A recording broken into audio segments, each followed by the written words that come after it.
I pledge allegiance to the flag of the United States of America and to the republic for which it stands, one nation, under God, indivisible, with liberty and justice for all. Thank you so much. Turn your microphones on, by the way. Number 3 on our roll call. Dr. Campbell-Boytel, please. All right. President Lindsay Wilson. I'm here. Vice President Sarah Prescott. Good afternoon. Treasurer Lisa McIntyre. I'm here. Trustee James Mazurek. Here. Trustee Karen Meyer. Here. Trustee Melissa Stewart. Here. And myself, Kim Campbell-Boytel. We are here. You have a full house. Excellent. Thank you so much. That brings us to number 4 on our agenda, the adoption of our agenda. Ms. Prescott, please. All right, it's motion 27. I just move that the agenda be adopted as presented. Support. So I have a motion properly presented by Ms. Prescott and supported by, I heard, Mr. Mazurek. Any discussion needed on this? All those in favor? Aye. Any opposed? The motion passes. Thank you so much. That brings us to our consent resolutions for folks here tonight. These are items for which we have had meetings in the past or in subcommittee. We've received information and discussed or have had plenty of time to read the materials that are being presented here for vote tonight. I will hand it over again to Ms. Prescott. Thank you. It is motion number 28. I would move that the board accept the consent agenda items for approval as presented. 5A, the minutes of the 9/26/23 Board of Education meeting. 5B, the minutes of the 9/26/23 closed session meeting of the Board of Education. 5C, the following overnight and or out-of-state field trip requests.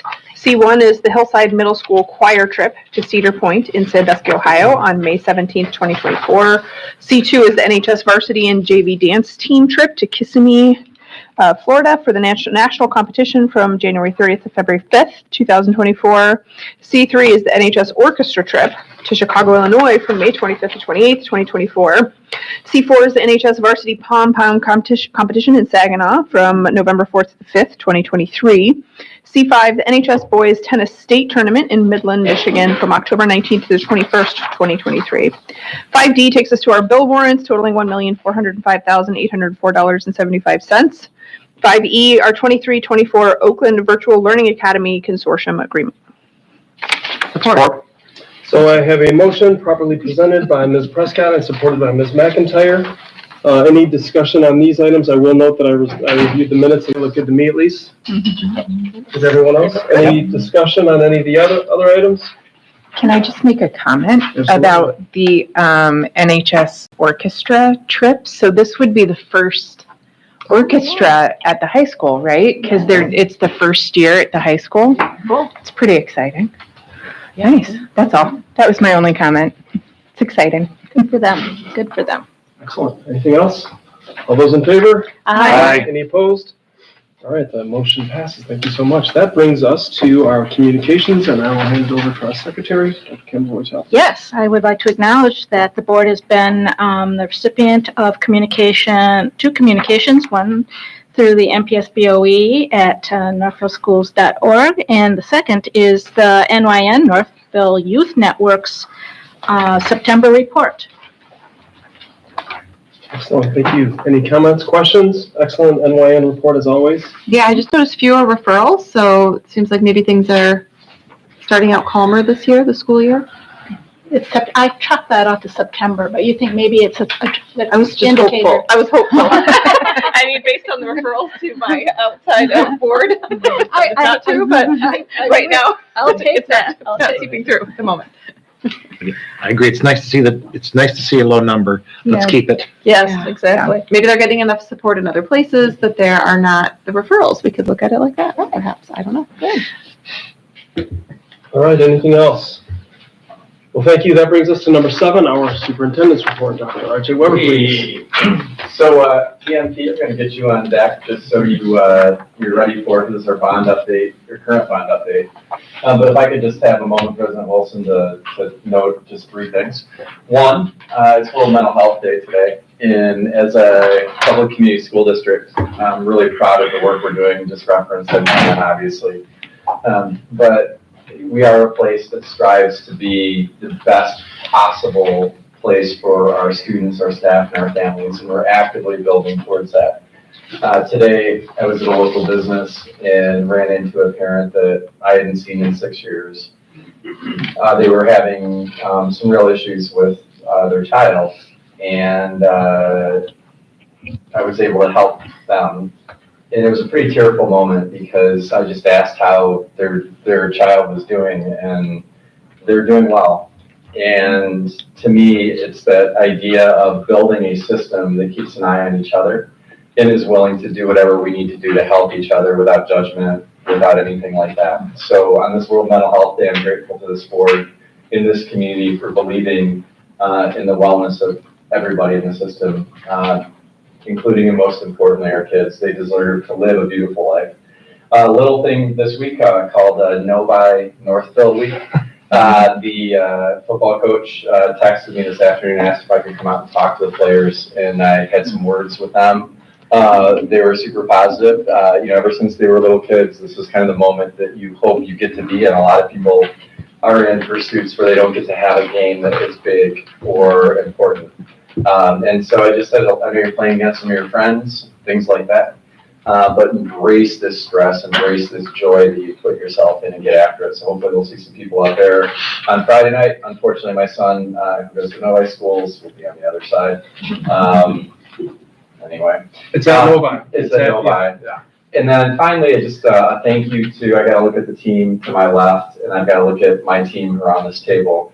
Last Thursday, we had an event at Hillside Middle School that as parents, as kids, as educators, you never ever want to deal with. You never want to have to go toward that.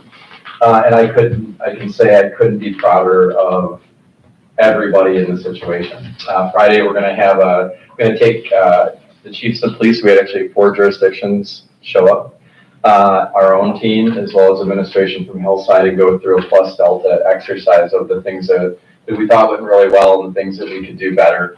But I'm incredibly grateful for the team to my left that really operationalized what we had to in that moment, from delivering food to classrooms, making sure the building was secure. We had Rebecca and Abdul, who were at a conference 4 hours away. They were deeply engaged in it as well. Miss Sandra was helping a young lady who was having a real hard time and provided comfort in that moment. Aaron really jumping in to help Mike, and then also I had to leave the building for a little bit, and Aaron took command of the command center, so to speak. So in situations like that, you have me being the critical incident commander and the chief of police in the jurisdiction, which is Northville. And I think we learned a ton, but the parents I've met in the community, we've put some surveys out, overwhelmingly positive. The things that they pointed out that we could have done better, I completely agree. We could have done better on those pieces. The one thing I'd like to say is, and the analogy I'll use is this, for some folks, and we'll have a message hopefully coming out Friday with myself and the 2 chiefs of police in the township and the city. I know it's really frustrating because our kids have cell phones and they will text right away. We'll never beat that as far as messaging, but imagine it this way, and a very wise man, Principal Brad O'Neill, I've given him credit for this forever. The way he described it to me, he said, RJ, imagine if you're walking down a hallway and a kid is in distress. Let's say they fell, hit their head, they're bleeding or whatnot. You're not going to go back and tell your whole team what you're going to do. Or if you're driving on your way home and you see a kid that was hit on a bike, you're not going to say, hey, I'll be back in a minute or 30. Let me go try to find some people here to help or contain the situation. You go towards it. So we'll be able to provide, I think, a little bit better explanation, and we'll give comfort to people and understand that in that first window of 40 minutes or so, law enforcement was containing the building. We were marshaling our resources. Our team was being put in place to do the things that they needed to execute. From a communication standpoint, learning from Michigan State, we really wanted to make sure we said we were going to communicate. Even if we didn't have anything of substance, we wanted to make sure people could know to look at that. The one piece I really, really want our parents to know is that your kids are as safe as they can be with us. You have 4 jurisdictions within there. Novi was helping us, Wayne County Sheriff, the township was there, our team was there, and I'm really proud of our group. So thank you to you all, and for the board support through a difficult week last week for a variety of reasons, but that was especially one. I'm grateful for each of you as well. Those moments are hard and nothing we ever want to see, and knock on wood, something that doesn't visit us again. But unfortunately, the day after that at Novi High School, they had a lockdown for some reason. And I could go on and on about policy and things that we could do and things of that nature. But when you're in that moment, it is something else. So thank you to everybody. And I believe now we are ready for TMP to do your time. While these guys are getting ready, I just want to say on behalf of the board, and folks can chime in as well, fantastic job to the team. Thank you. And that goes, Dr. Weber, Colt. I thought throughout the day, the communications with us were excellent. The communications with families throughout the course of the day was excellent. I applaud you for the idea, whoever came up with the idea of a survey to parents and families to get their feedback on things. I think that's a wonderful idea. The debrief Friday, I think you said, with the 4 or 5 jurisdictions in total, I think is a great idea. There's always room to improve or learn, right? And so, I don't know, hats off. If folks want to have other comments, I don't want this moment to be lost. I mean, Thank you for that. thank you so much for what you did last week. And on top of several other things that were going on that week, that made it a busy week. There was Something in the air. I would say that from the community's perspective, those who had something to offer and were called upon to offer it feel very good about it. And I'm thinking particularly about the United Methodist Church. They stepped up. Yeah, there was a moment we thought we might have to use them as a marshaling area. Yes. While we're in all of this, Plymouth Canton Community Schools, I should think. Unfortunately, in this day and age, they have their own trained gun powder sniffing dog and their own handler, and they sent the team over immediately. So that was another piece of what occurred within the building as we're building contain. And I need to give a special shout out to Alan Masiak, who's our chief of police here in Northville. At the end of it, once we knew we had a little bit of time, Beth Santer had marshaled as many of our mental health providers in the district as possible to come to Hillside. And Chief Masiak said, would it make sense for us to go room to room to explain to the kids kind of what happened, how that is, and check in on them? And I thought that was a stroke of brilliance. What that did, some kids were okay with it, which makes me sad. Some kids were deeply triggered by it, which I would expect. And some kids may be more introverted and hold on to that. But to hear a law enforcement officer explain kind of what happened, and a mental health provider there for the kids as well. Also, our community building efforts using RP, that provided a beautiful mechanism installed to have a debrief in the classrooms with the kids as well the day after. I think one of the things, whether it's Alice drills or something as unfortunate as happened on Thursday, a piece that as I've studied this is there's very little aftercare for the kids or the staff. It's like, you go home and you come back the next day. In World Mental Health Day, we connect all of these things, providing opportunities for people to process through and ask questions of what the heck just happened is something that I think is a major learning from this. And I complimented Chief Masiak when I talked to him the next day, who was overjoyed, wrong word to use, with how things played out on Thursday. But I said, Alan, I really believe that what you've done here is something that if you ever want to present at a police chiefs conference on this, like that move was a pro move, and our district would be happy to help support you in a presentation like that. Because that after piece, right? We focus so much on the event that we rarely focus on what do we do after to help kids make sense of a world that even to us doesn't make sense at times. Well, if I could make a comment. Sure. That's class by class approach was so much better than just getting everybody in the auditorium and, giving a speech. Or a PA. Yeah, or through the PA. It Thank you. added quite a lot to the message, and I think also to the comfort that the students were able to I get. think it also really empowered the kids, right? Mm-hmm. As a parent of someone who was in that building, my student came home with all the information that some of it I didn't have, right? So it was really great to come home and there were a variety of emotions that were expressed, but the empowering to come home and say, yeah, this is what happened and this is what could happen if someone does that, right? That is really important messaging, I think, for the kids to get from an adult in the room. It's not just a book. It's not just a podcast. It's not just a, It's your son.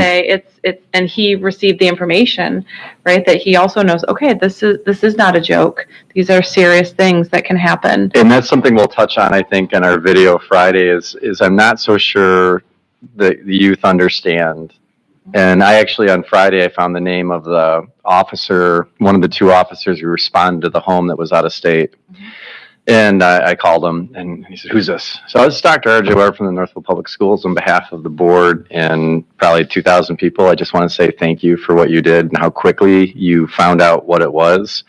So I don't get very many calls like this. I said, you should, because you have no idea how many people, as soon as we understood what happened, because they went to the residence where the call emanated from and were able to ascertain what happened and that it was not valid. I just said this is an example of law enforcement being on the ball. You have no idea, you're not from this area, about how many people you helped to soothe in that moment. So just in the survey pieces, hopefully what the community understands is we are always wanting to know what we can do a bit better, and welcome to listen to community voice and so on. And that was actually Director of Community Relations and Mental Health, Darby Hoppins, that had that idea. And so a survey went to the community, and then a survey went to the Hillside staff. And so we're actually going to use that data on Friday as we do the Plus Delta and just talk through. So what are the major concern areas that we saw in trend data? What are some of the positives that we can amplify perhaps? And so on. But that's why I did talk about kind of that initial communication. We're going to see what people think on Friday. Could we have shaved a few minutes off? Perhaps. But to me, what I saw was a building going into a mode of full contain.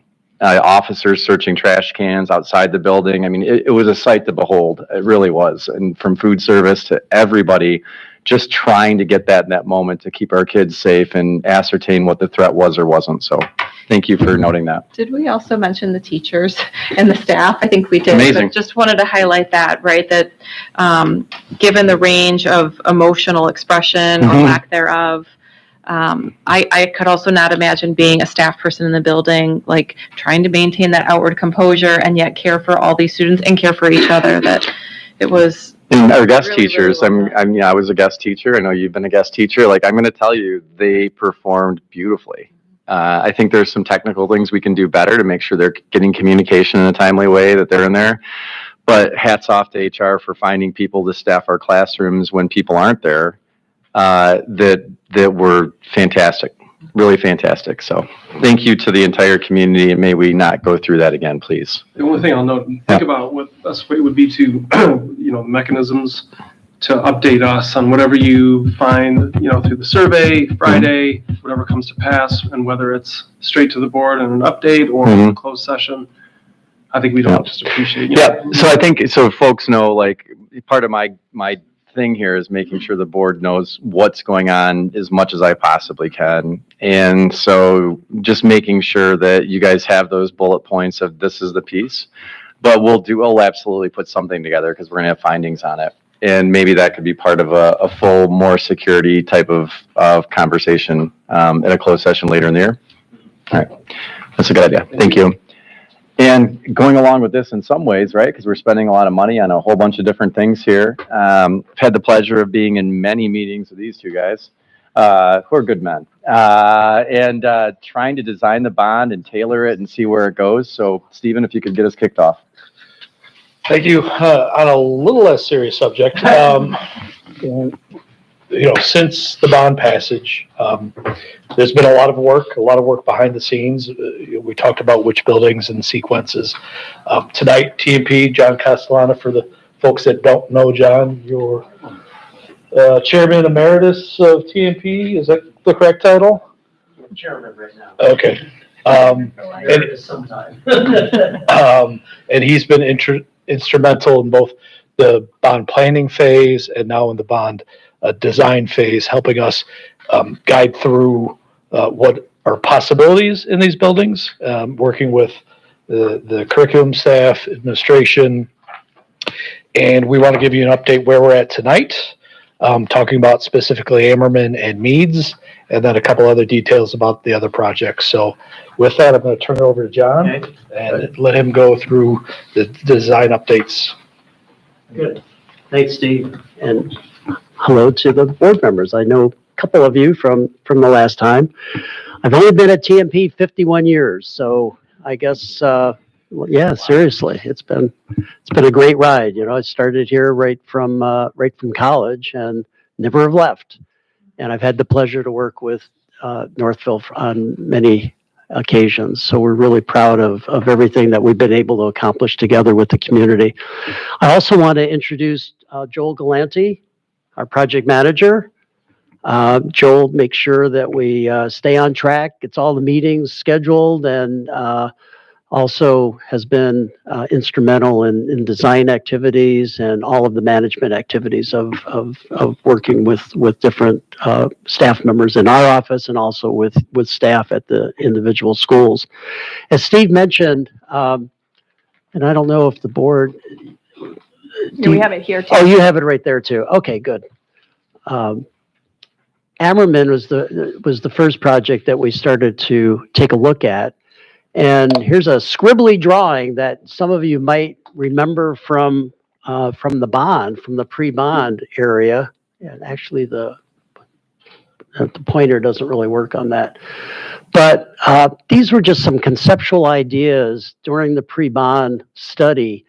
And it gave us an armature for being able to measure the different spaces and the intensity of remodeling that was going on in the project.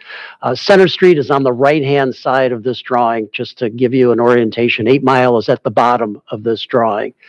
A couple of the big ideas at the time was providing collaboration for kids and teachers to be able to get together in a less formal setting that a classroom offers, having the ability to intercommunicate and do some small projects, group projects, kinds of activities in a less structured kind of an environment. We also looked at Ammerman, the multi-purpose dining center, and the big blob that you see up in the upper right is the location of the existing cafeteria, but originally that was the media center of the school.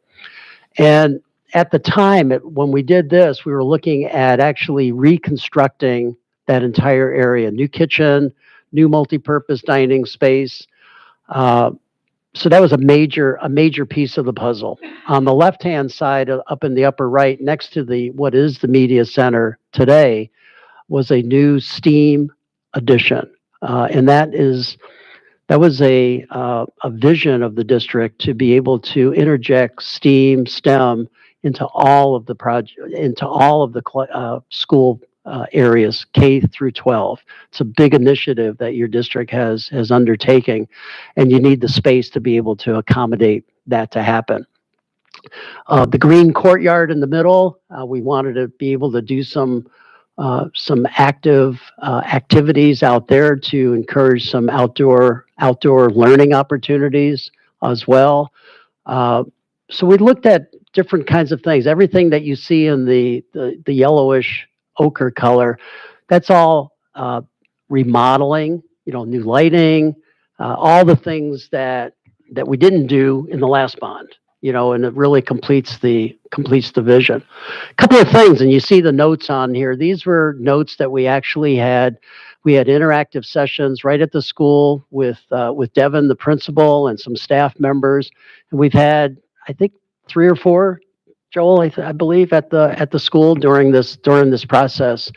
And we looked at a lot of different ideas. This was just one, but we weren't married to this one as the only option to be able to do. A couple of things I want to make note before I go to the other slides is that, redoing that entire dining center presents some logistical issues. Obviously, you have to still provide food for the kids while you're building this, and where does that happen in this area? And Devin was real open about, well, we can probably do some different kinds of things with brown bagging it or pizza or whatever the right answer would be. But we started to look at it. In fact, Joel was thinking about it. He goes, John, maybe that space, and it's a very nice space, but maybe we should be thinking about putting that back as the media center. It's on a great location. It has that vaulted ceiling, if you're familiar with that, with the wood arched beams. It's a very nice space. And maybe the media center should go back there, and let's find a different location to put the dining area. So we developed this, and you see this is concept C, where we started to really think about that as an idea. In the lower left, you see the area that has a partial curve on it. That's the new dining center with a platform stage, a new kitchen, and in this case, we also thought about putting the music studio in this location. Music right now is up. I can't really point on here, but if you see where the media center is right now, the square up at the top, and then down below that is the maker space, and then right below that square, that's where the music room is right now. So the idea is that we would get all the noisy activities down where the dining space would be, and then be able to take that space over as a general classroom, which they're really tight at the building at this point in time. So this became the armature for really looking at what we should be doing at Ammerman. The media center is now shifted over to where it was originally. But the beauty of this is that we could build the cafeteria and the new kitchen and the dining without interfering with the existing cafeteria. That can stay in place while we're doing that kind of building. Once we have that finished, we can move into the new space, and then we can do the remodeling of the other areas. Now, when we build the dining and kitchen and music area, there are some program elements in that location that get relocated, and we're relocating those over to the east side of the building.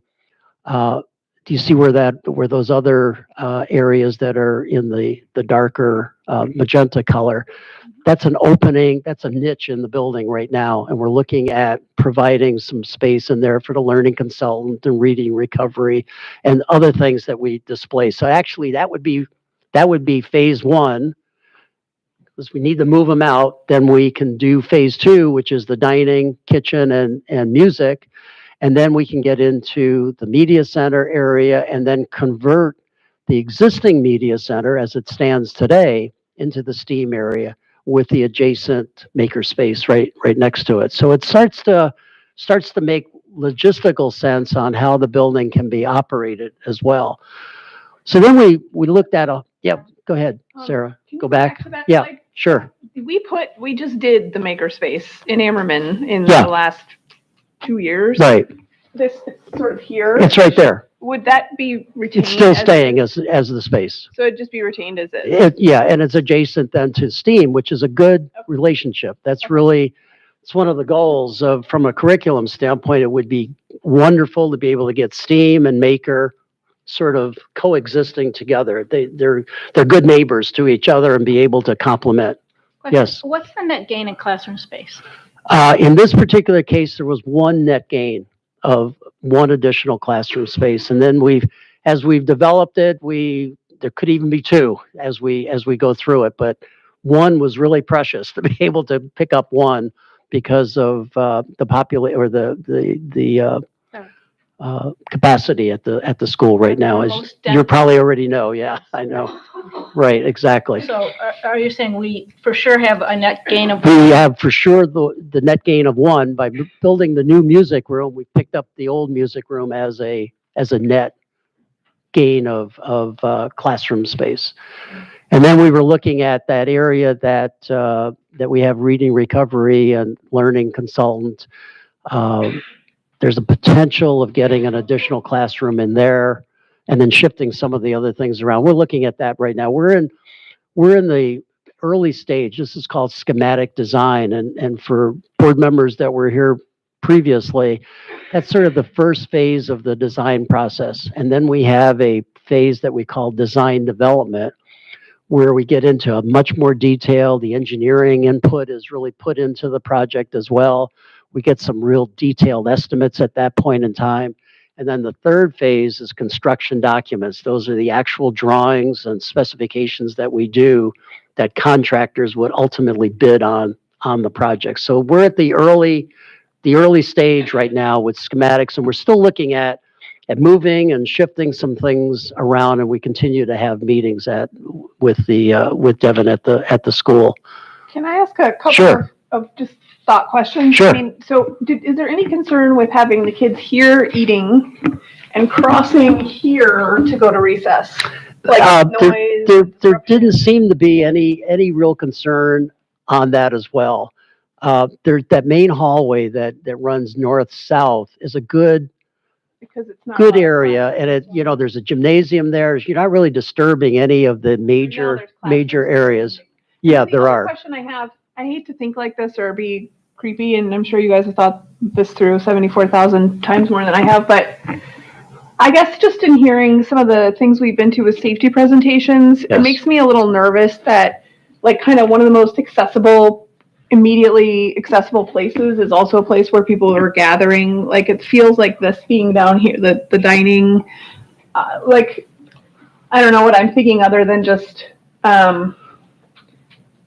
you're comfortable with the. Yeah, I think all of us are comfortable with it. Yeah. The glass on the outside that we would have bringing some natural light in is all going to be laminated glass, which is the kind of glass that you have on your windshield of a car.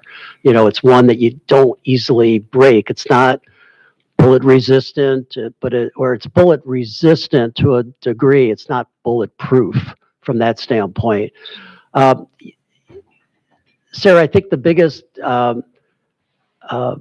positive here is that we get all the noisy activities in one location. The gym is over there, music, dining, all of those kinds of large joint use areas. But I hear what you're saying Like as just well. to be concrete, this wouldn't flip with like this and this could flip. No, And this is a little bit more tucked back, but we would lose some existing. we would lose a lot, and from a budgeting standpoint, I don't think we could really make all of those kinds of shifts from that standpoint. Plus, 8 Mile Road, we need to enliven that whole facade along 8 Mile, right, Mike? I mean, you and I have talked a lot about that, and I think having that dining space that has a more public kind of a presence is really important as well. I mean, I know you just had the discussion about Hillside, and unfortunately those are gut-wrenching items that you have to deal with, and we just need to still think about the quality of the space for the kids. On the 99.99% of the time, and that's important to make sure that the environment is really conducive for their well-being for the long term. But I hear you. I just wanted to voice it. Yep. Thank you. I know Anything that else? we have green grass.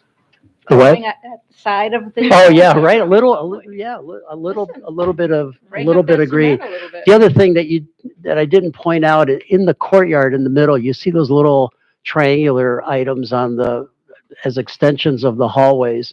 We're looking at maybe having some collaboration areas there, and Devin was real happy with having sort of different pockets that smaller groups could get together. So we're still evaluating that at this point in time. The other thing that I want to make note of is that the media center, or the cafeteria today, is down.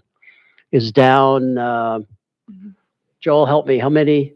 What's the 4 steps? 32 inches down. And from a physically handicapped accessibility standpoint, how do you deal with that? At one time, we were thinking, well, let's just raise the floor and make it all at the same level, but that has a lot of other problems. The ceiling starts to get a little lower. All the doorways that are around there, what do you do with those spaces? So we've decided that we should really keep the floor level down, but we looked at a whole series of different ways of getting a very, very active kind of a ramp to be able to go into the space and not feel like you're going down a dark alley to get into these spaces. And we've all decided on the one on the right-hand side, which is that curvilinear, where the kids can come in right from the hallway, come in, and then they ramp down. I think it'd be just a fun exercise to be able to do it. And that's very normal, the way that you would walk, rather than the straight lines kinds of areas, with a nice overlook of the media center at that point in time. So we're looking at that as a major piece. And then that little dotted line that you see out in front of that, we're just thinking that we could do something interesting with the ceiling to announce that that is an important instructional space for the kids. Here's just a larger view of that music room, the kitchen, the servery, the dining space. There's table storage. There's a staff workroom down at that area as well. Can I ask a really quick question, hopefully? Yep. So, Ammerman happens to be my voting polling location. Uh-huh. Right now, it's in the existing multi-purpose room. So you probably wouldn't want it in the media center. So I'm assuming like you would have to work through with, the city to change the location of for it. that. But I mean, the precinct would be the same, but the room would precinct, be it different. would just be the room. Yeah. They're actually talking about moving that precinct to Hillside. Oh, interesting. Oh, Okay. There's okay. More generous space. Yeah. Accessibility right now is much better than Hammerman. Yeah. So I think in the next election cycle, not for this fall, Yeah. the next cycle, they're talking about changing. Interesting. Okay. Okay. Thank you. Good. Kitchen plan, the kitchen at Hammerman right now is understated. It's almost a closet. And obviously with this new, sorry, with this new, I'm gonna use that. with this new addition, and our food service consultant, Rick Whitney, who's part of our office, has worked real closely with your food service director, has come up with a very functional, new kitchen area for the serving of food within that space. So this is our schematic design presentation drawing. Again, it's exactly what I went through with all of you. The blue represents sort of minor remodeling. I'm reading the key myself there. The purple is circulation area, including the collaboration space. The tan color is more medium remodeling. Our construction manager, your construction manager, AUK Construction, will be doing some detailed estimates on these drawings. They already have these drawings right now, and they're looking at them at this point in time, and they'll be looking at the intensity of remodeling and of the minor areas. And then the red areas are the new construction areas. Just some views of what a STEAM lab, and the STEAM areas are all flexible furniture, so that the instructors can really change and really adapt to the space from that standpoint. You see the little yellow circles up at the top. Those are reels from the ceilings so that we can bring power right down to different workstations. So we'll be having, the other thing is the existing media center that would be turned into a STEAM. We're planning on taking the ceiling out, and there's another couple of feet up above that existing ceiling. So it becomes more of a studio environment. You can hang experiments from that area as well. So we're looking at. I asked about this space too. I asked about the maker space. Just so the board knows, this whole space got redone, like what, a year or two ago? So I'm just curious, like, what percentage, like this space right here is a really pretty little, like, new offset area. It's almost like what you see at, do you guys remember at Meads, where there's like the couches and there's like this kind of, like that's all new furniture, like. Yeah, the furniture's gonna, got really redone, and I just, I'm super excited about this, but I think, it literally got redone 2 years ago, and now we'd be redoing it. So I'm curious, like, are there talking points around, hey, well, the flooring actually is the same flooring, and Well, it's carpet. the lighting was already done. Like, we're retaining that. Like, what's your talking point on that? The carpet is going to come out because it really needs to be a hard surface floor for that. So that was not a big expense that the district undertook when we did the space. The important thing is that the shell of the room is still there. It's exactly as we have it. The window areas are still there.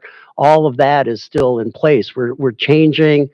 We want to take the ceiling out, but we're going to leave lighting, obviously, we need to light the space.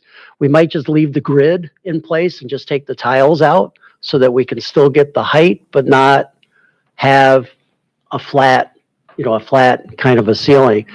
So we're sensitive to that. I know that the community spent precious dollars on remodeling that area, and it has served the building well for those years.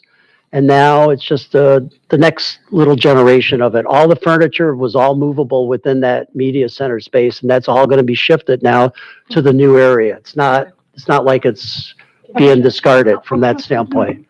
Right. And our interior designer, Jessica, she knows that furniture, and the layouts that we're doing for the new media center, or the relocated media center space in the old dining space, is all being reused for that. Okay. Just some other views of that.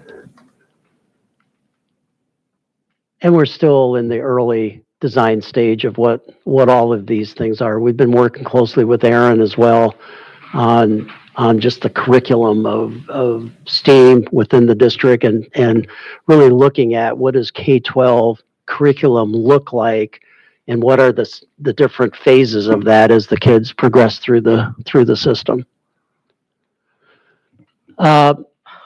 Couple of exterior imagery. This is the corner where that curved area is, and we're just looking at, how much glass should we really have? We want to bring in some natural light and just enliven that whole corner of the area, which I think Ammerman could really have, and having a little higher mass at that corner really anchors. Right now, the building just sort of keeps going, How would that, having the grass area and the cafeteria, how would that eat into the loop in the parking area? It doesn't. The loop is exactly what it is today. Okay. And that was why the curve is there, to be able to keep that loop.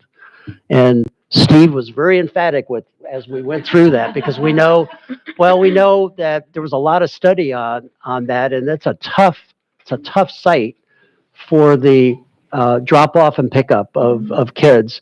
And we have a survey of exactly where those lines are, and it's all maintained right now. And the curve reinforces that, the movement of how the cars come in and out of that area. Is this a true rendering? Because this is a hill. This is like a little bit. wall. Well, it's not. Yeah, it's as true as Some liberties were taken. a couple. It's got it. It does. It gets more steep as you get further in the distance, close to Center Street. Okay. We're also, and here's another view from 8 Mile looking across, and we're looking at, are there other things that we could do along the existing facade? One thing that we want to do is repaint all of the brown that's on the building right now. There's a lot of brown gutters and fascias, and it's kind of depressing. It doesn't really feel like it's a elementary school. So we're looking at maybe doing some decorative items along that facade, but stay tuned for that. As we get further into the design development, we'll be back and we'll show you what the final result of that is. There's no way to do we're not doing a parking lot here. No, well, there is parking already there. Yeah. This is the office, isn't it? No. This is on 8 Mile. This is the 8 Mile. This is 8 Mile, and there is parking there. So the front door is around. Front door is Around the corner. down to the left. You go back. I thought that, Yeah, let me go back. okay. Yeah, that's the office. Yep. I guess I get it. So that view is like from see the A in Ammerman down below? That's about where that view was taken on the title. The office is on the right-hand side. The office is all the way up on the right. I can't use I can't, it doesn't show up on the screen, but it's up there. Okay. All I right, wasn't picturing it right. Yep, this is okay. okay.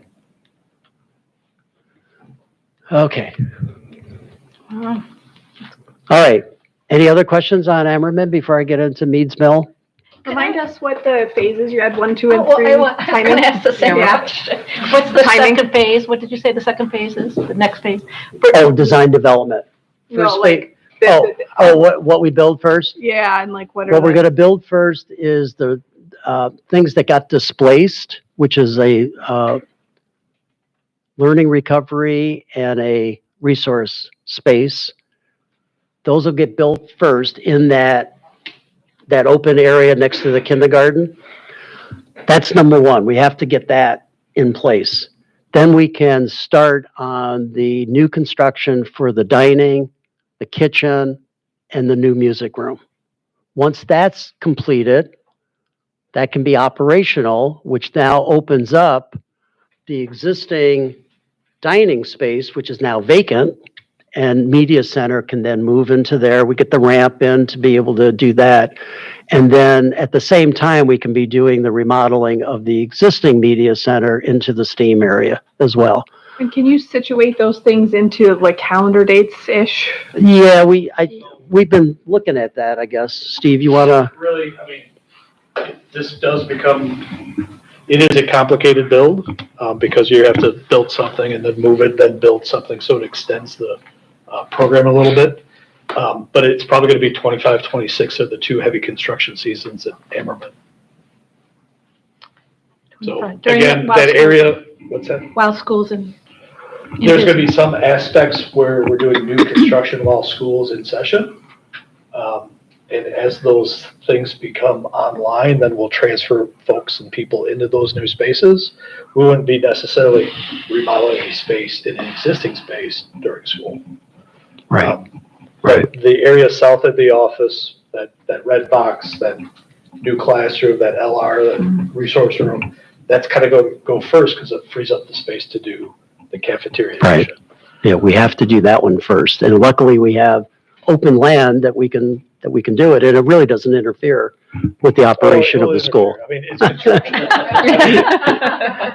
I love this. He gets drawn pictures. There's a major difference between architects and the people who actually. That's right. Yeah. Sorry. No, that's right. Yeah, but. You're a dreamer, he's a schemer.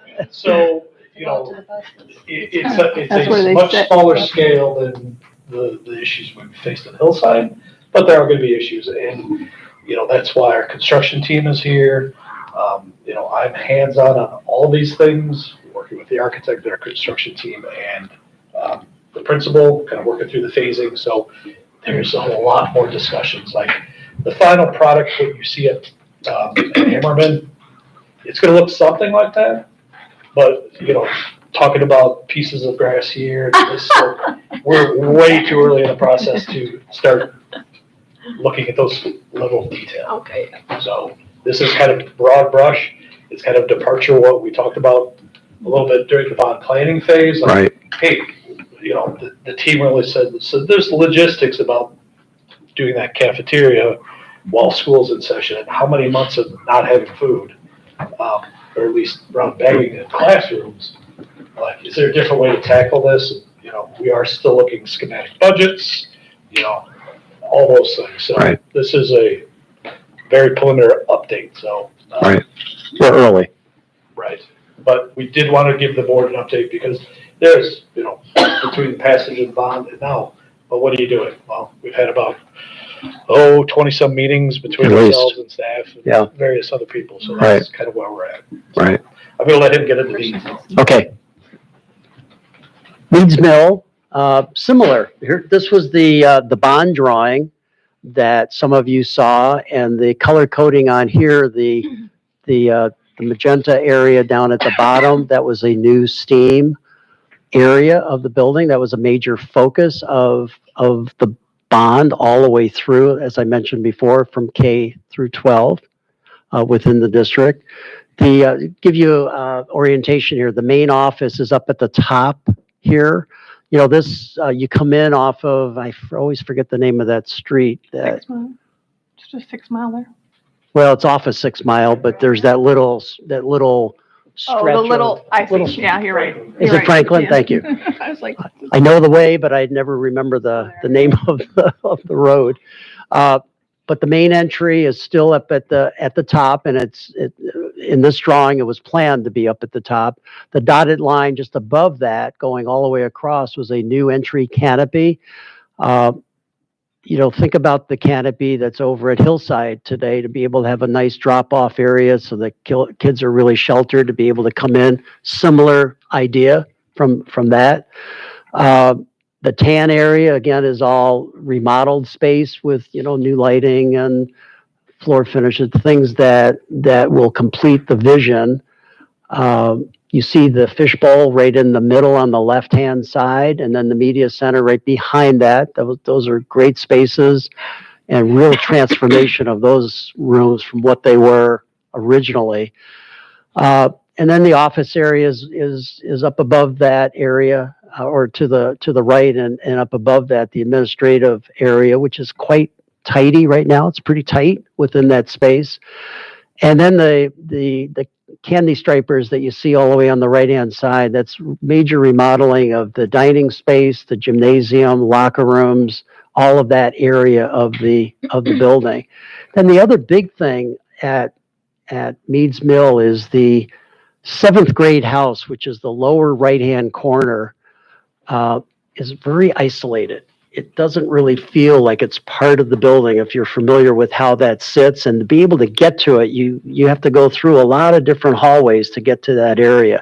So one of the major pieces was to try to clarify the circulation, and the placement of the steam addition allows that to happen. You see the arrows that are on there. That's a new hallway system that we were looking at to be able to link the 7th grade house into the fabric of the school. Right now, the building is 6th grade is up at the top, upper left.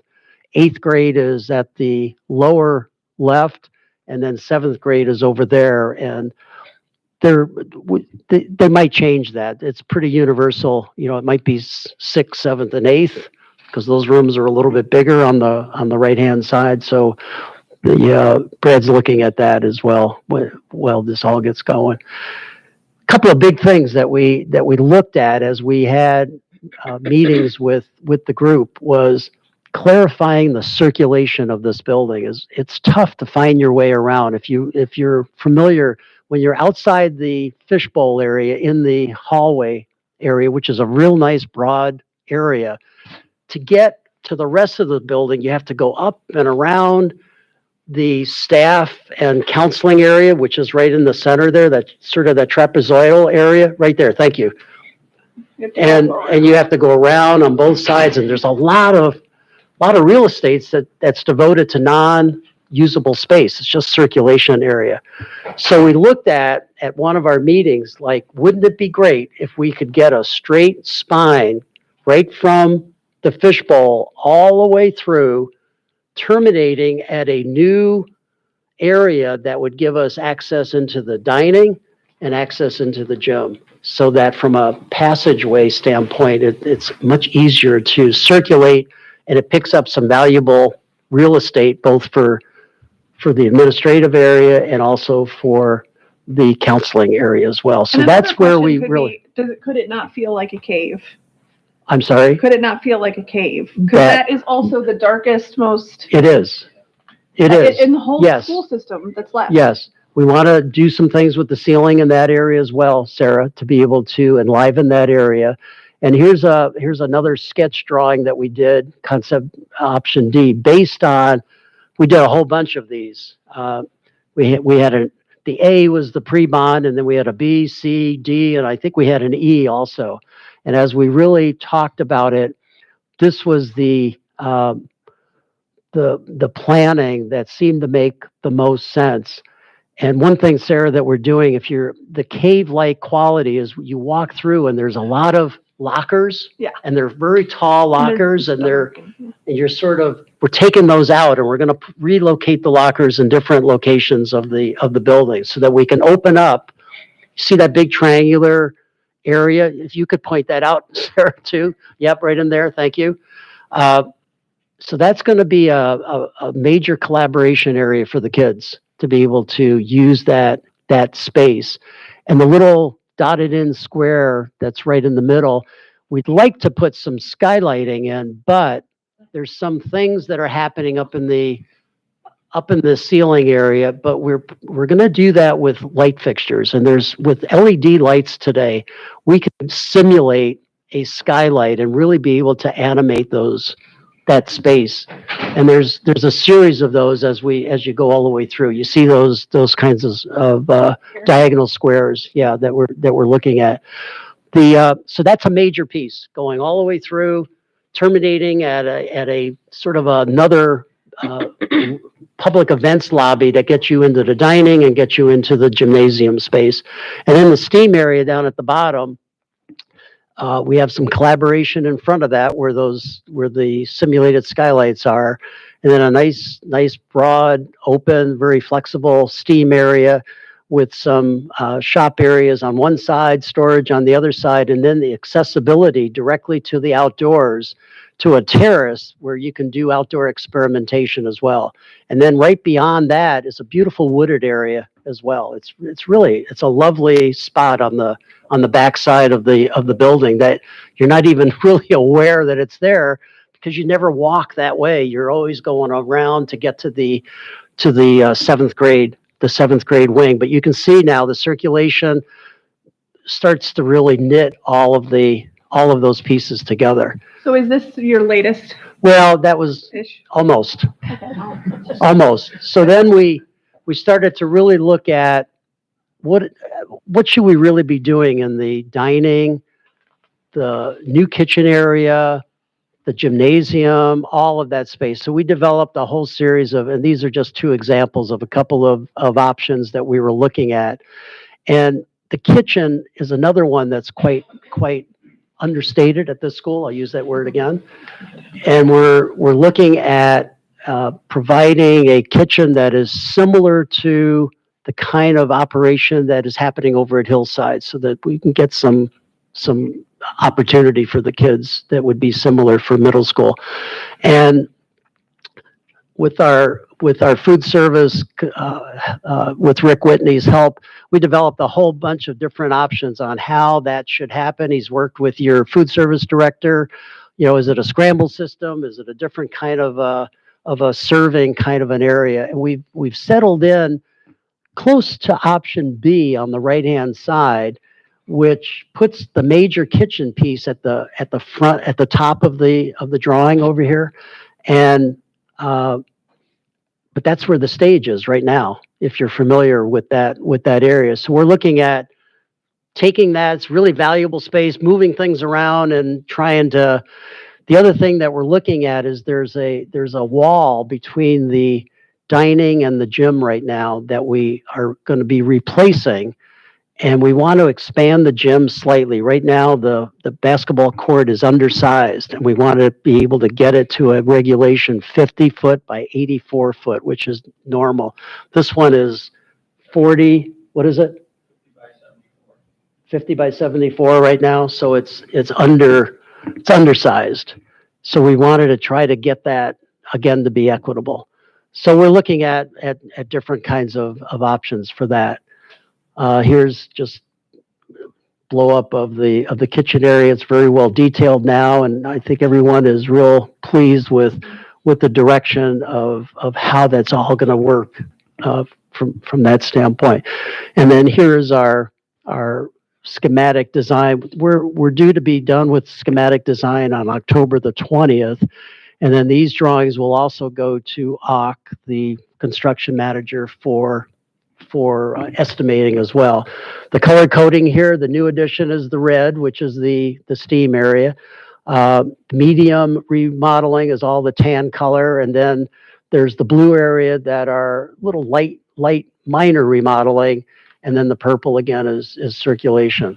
The other thing that we're looking at doing is bringing in more natural light into all of the existing class areas and all of those trapezoidal class areas. Right now, there's just one window in each one of those exterior walls.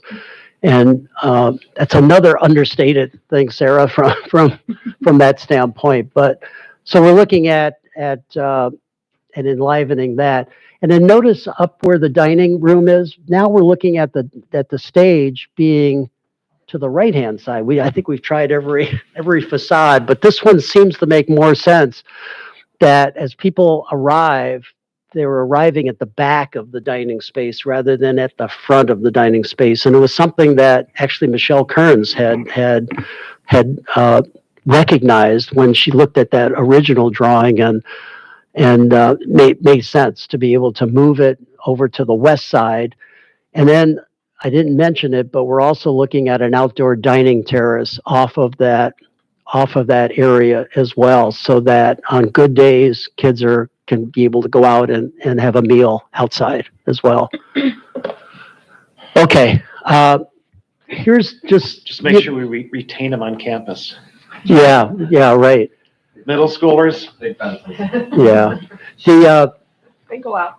The exterior, and these are just real early, just quick sketches of the existing.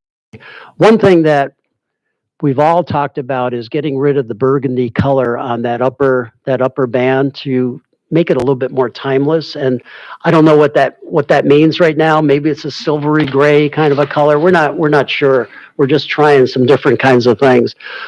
We're looking at more the class areas, but we're continuing to study that to see what we want to do to be able to enliven the interior of all of those existing class areas. Can I ask a question about Sure. that specific point? What's the thinking about windows that open up to fresh air? Well, there's always back and forth with that. With mechanical air conditioning, you want to be able to control the environment area, but we've done both. Now Hillside is all closed areas from that standpoint.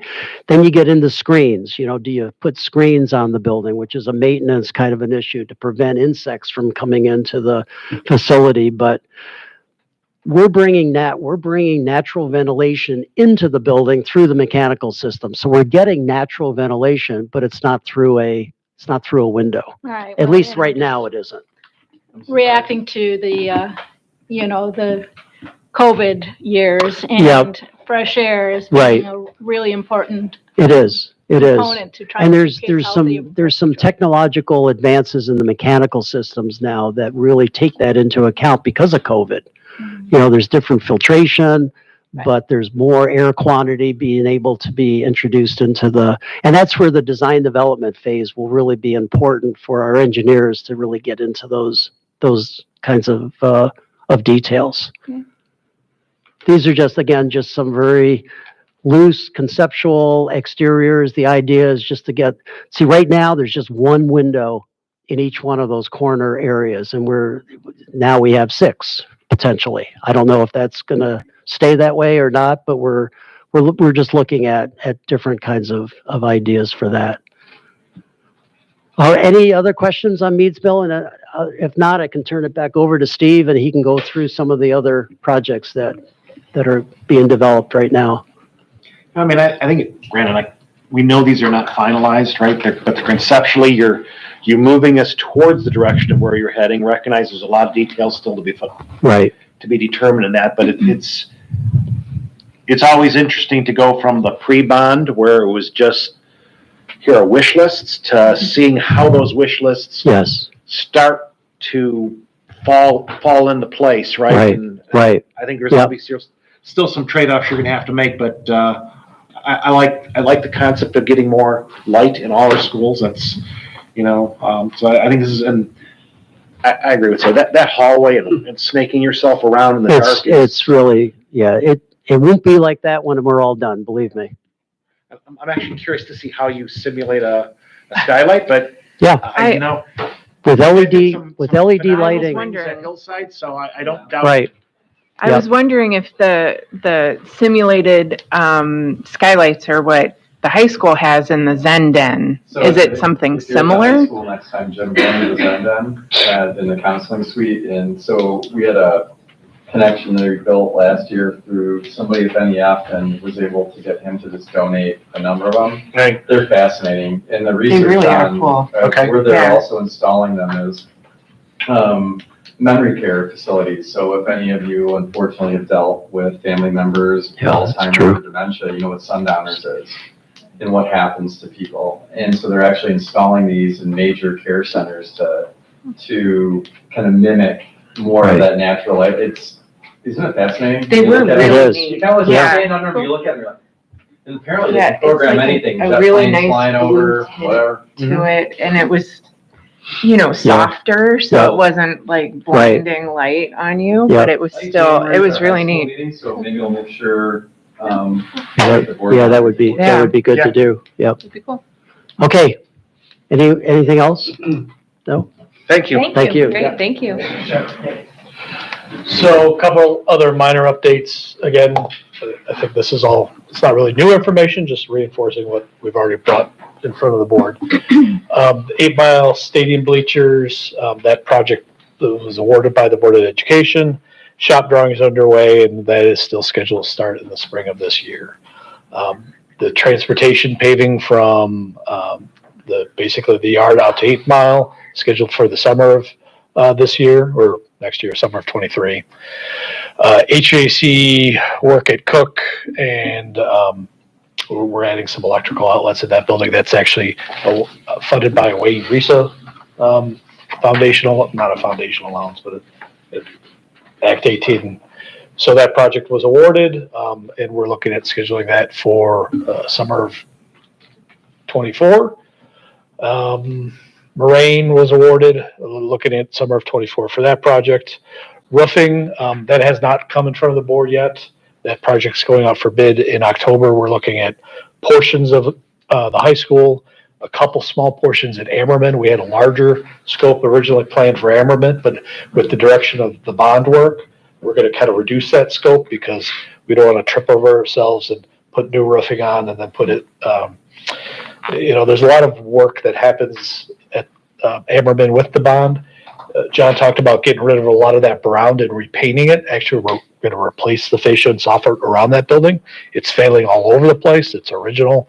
It's time for it to be replaced. So when we do that, we want to make sure the roofing is done in concert with that work. So we're going to phase the roofing at Ammerman a little differently.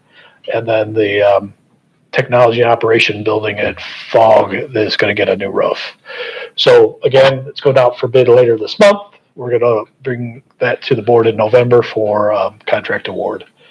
We are looking at the technology and operations building, resurfacing that parking lot in bidding late '23. Work is going to go probably spring of '24. That's the kind of project we could do when school's in session. It's just the operations folks and technology. It's not parents, it's not students, it's not staff. So we'll schedule that kind of off summer to get better bids. Playground equipment, that design is really just getting underway with TMP. We're now looking at Silver Springs, Winchester, Moraine. That was a little switch because we were going to do Ammerman, kind of complete Ammerman. Because of the 2 new playgrounds. The last one is the kindergarten playground. But again, with the construction work, we don't want to put new equipment and then come up with a great idea to kind of change the 8 Mile elevation of that building. So we're going to do the playground equipment there in conjunction with construction. So it could be 25, it could be 26. And then baseball and softball, that turf project is still in design. We anticipate bidding it late '23, but there's still some major hurdles with Wayne County and engineering going on there. So that project could be pushed a year. If we don't get the permit in time, we're not going to try to do the construction without the permit. So technology, Andrew is looking at the interactive flat panel replacement for '24. District-wide fiber, again, looking at '24, and then approximately half of the Chromebooks he's looking at for 24. So Dave, is the scoreboard, whatever it's called, the timer board in the natatorium getting? that is, but it's part of the high school project. So I know O'Brien's been having some service issues with that. Yeah, it doesn't work. That's the Doesn't- issue. Right. He did have someone out there to repair it. But we are, Understated, Ms. Prescott. Performance is understated. so Brian and I are in discussions if that's a scope of work we could pull ahead. Yeah, I'm Because just, scores of families have been told it's getting replaced immediately after the boys swimming team, and I don't know where that came from, but they all ask me, and I go, I don't know. it originally planned, I mean, this is, the high school is the next phase of when we get into design and because it's not just the scoreboard in the There's more to natatorium the- that's getting Oh, replaced. There's additional work being done there. So, there's pluses and minuses of trying to pull that ahead. If we do it now, it's not just the board itself. We're looking at the timing system, which involves, the wiring and everything else. So Okay, so. there is a chance we could pull that ahead. expectations. And it's just one of those things where we're going to think about it, as we remodel the space, we're kind of locked in where we're going to do the scoreboard ahead of time. How does that impact the rest of the remodel down the road a year or two from now? Understanding that we have to get through swimming seasons with the current equipment. And that if you don't have a timing system, you don't have functionality of the pool. Right, exactly. So that's not that you can't do practices which run from 5:30 a.m. until 9:30 p.m. So I'll continue to work with Brian on that. Sounds good. I won't tell anyone it's happening. I talk to Brian every day. It's happening immediately. I'm just saying, Yeah. it's not a critique. I'm just wanted to know what to say to people, which is, we're working on it. So you mentioned the playgrounds at a couple different buildings. There was also a playground that was approved. I'm not sure if it was through bond money or grant money at Hillside by the categorical classes. Correct. Is that in plans or? That is kind of in the plan. So we have a design from our civil engineers to kind of do the fencing, the grading, the concrete work. That plan is done. We're working with Hillside staff to get the play elements, kind of what they envision to go in that space. Working with Bill Jones and that staff to kind of get those ideas. And then we're looking to go out to bid probably by the end of the year. That's exciting too. So, Awesome. Again, there's a lot of things going on in the district, so there's lots of balls in the air. I bet.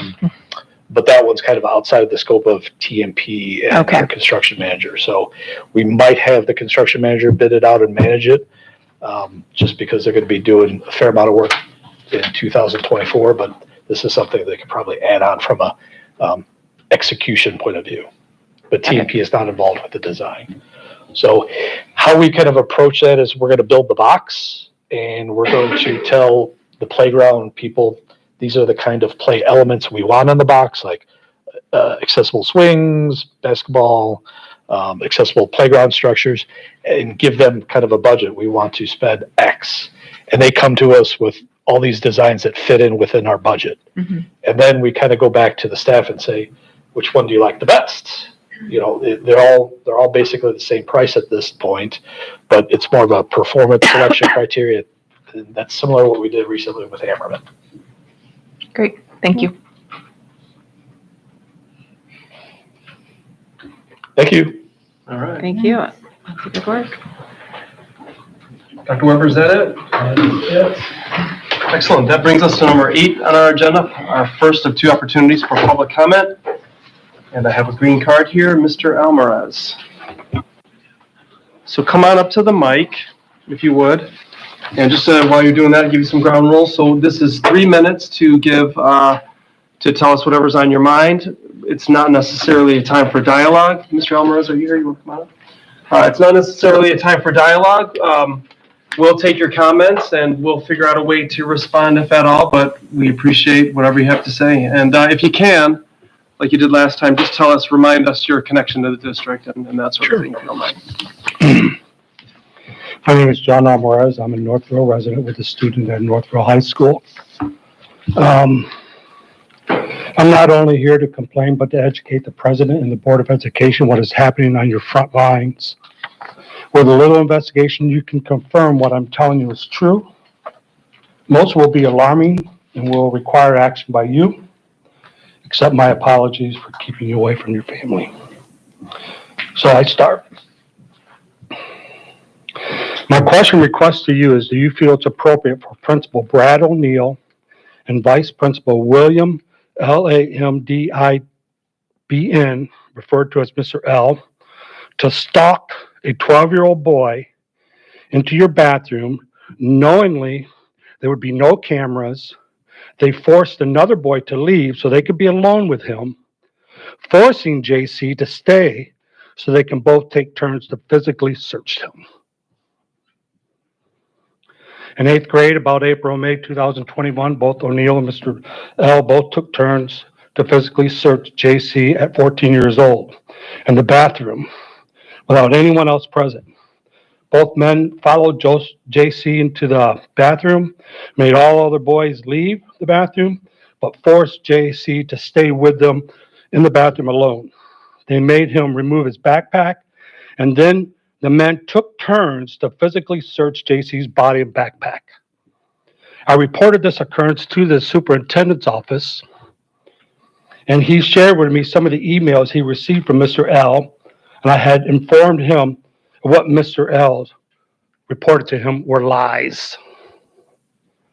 I explained to that person what happened to JC in the boys' bathroom by O'Neill and Mr. L, and he told me it was perfectly normal and not doing anything about it. I asked him if he had children. He said he had a daughter or daughters. I asked if that happened to her, would he be okay with O'Neill and Mr. L searching his daughter in the bathroom alone with them, and he said he would be fine with that. I find that very alarming, that he would allow these men to search his daughter in the girls' bathroom, especially alone with them. I told him both O'Neill and Mr. L's actions were way out of line, and he should take action to make sure for the safety of other children that were currently there. He said he's not doing anything about it. The harassment continued. Now, you all know you got two grown men, Mr. L and Mr. O'Neill, did to a 12-year-old boy. They forced him alone with them in a bathroom, knowingly there was no cameras in the bathroom. They both took turns searching him, and the superintendent's office at the time knew all about it and did nothing about it but supported their actions. Thank you. Thank you, Mr. Alvarez. So right now, you got two men over there that physically searched a 12-year-old boy alone in a bathroom. See you in a month. Thank you. Thank you. Thank you. Thank you. Mr. Alvarez, just one note. I said this last time you were here, but I have your email address here, but I would also encourage you, I see you have written notes and we're taking feverish notes, but if the offer is just out there to you, we have our NPS BOE, or our what does it remind me? Email at northvilleschools.org. NPSBOE at northvilleschools.org. Feel free to use that as well, but thank you for your comments. Thank you. Anyone else? All right, going once, going twice. That concludes our first of two opportunities for public comment, and that takes us to a couple first readings, and I will hand it over to Ms. Prescott, please. All right, this is motion number 29. I would move that the board approve the following policies for first reading. It's 1105 on board operations and conflict of interest, 1106 on contracts with board members, 1110 board vacancy procedures, 1111 board code of ethics, 1112 violation of board code of ethics, 2010 digital communications social media, 3017 use of facsimile or electronic signatures, 4129 evaluation of superintendent of schools. Support. So I have a motion properly presented by Ms. Prescott and supported by Mr. Mazurik we have a little bit more insight and discussion and questions on this one? I'm sure we might have questions. I guess mine is, what prompted this? A ton of great work that went into all these, but was there any particular issue that came up, or this was just, it's the right time? Rebecca, do you want to talk about the 1000 series, or do you want me to? What makes sense? I think I can start and maybe you can jump in. I first want to sincerely thank the subcommittee, the HR policy subcommittee, for the hours upon hours of work that they spent with me and Abdul and Dr. Weber, as well as the research and work that they did in between those meetings. This was a large undertaking. The 1000 series is the Board of Education series, and it really talks a lot about operations of the board.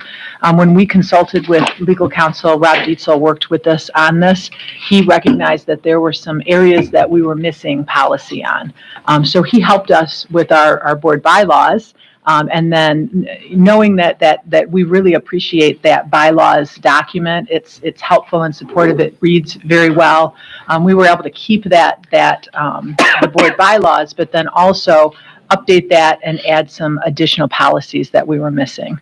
And I guess from there, Vice President Prescott, I'll let you take it. Yeah, I mean, I think the other place to talk about where this came from is when we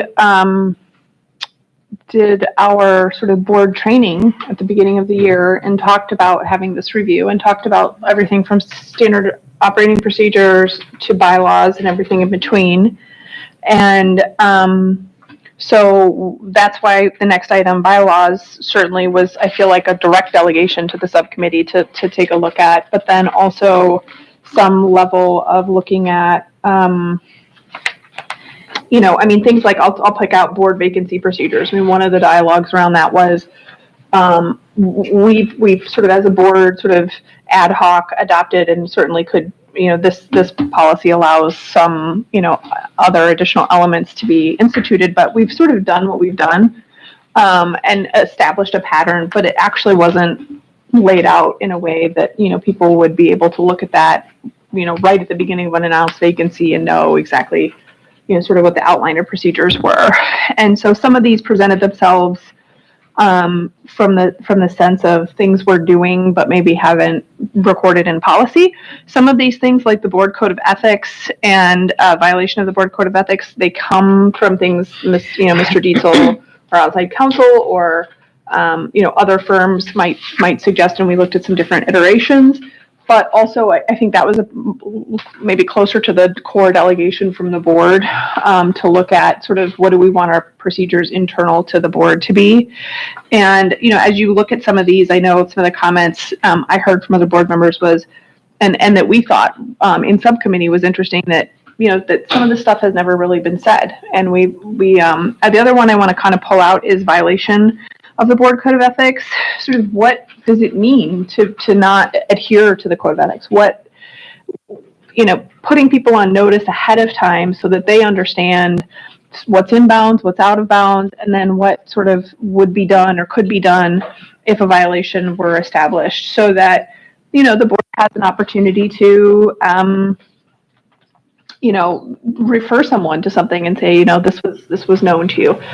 To answer your question, Lindsay, there's not a, I don't think anyone on our subcommittee felt like these were things that were addressing current issues or behavioral issues or board problems. But one comment that was interesting along the path was that these kinds of things are policies to adopt when you're functional and when your board is filled with people who are, really focused on kids, and maybe be proactive and put policies in place that are common sense and that aren't needed today, so that you don't find yourself in a situation where there's controversy and you're writing the rule book as you go, which can create a lot of drama.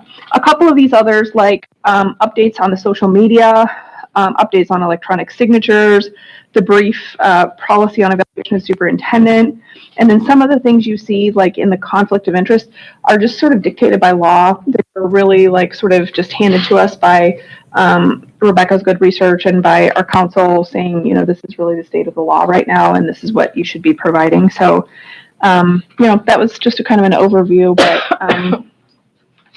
any questions? No, I really appreciate it, right? Because we do have a whole series of policies that kind of run on a 3-year cycle, where we kind of just, rotate them and always update them because things change and you have to look at them and that. So there's a normal process, but it was even eye-opening for me, right? And I've been around here. It's like, there's a lot of things we did that was just based on historical, this is how we did it. And we knew that's how we did it. When you go back and read our policies, it wasn't really defined. It's like we did it that way, but the policy was kind of loosey-goosey.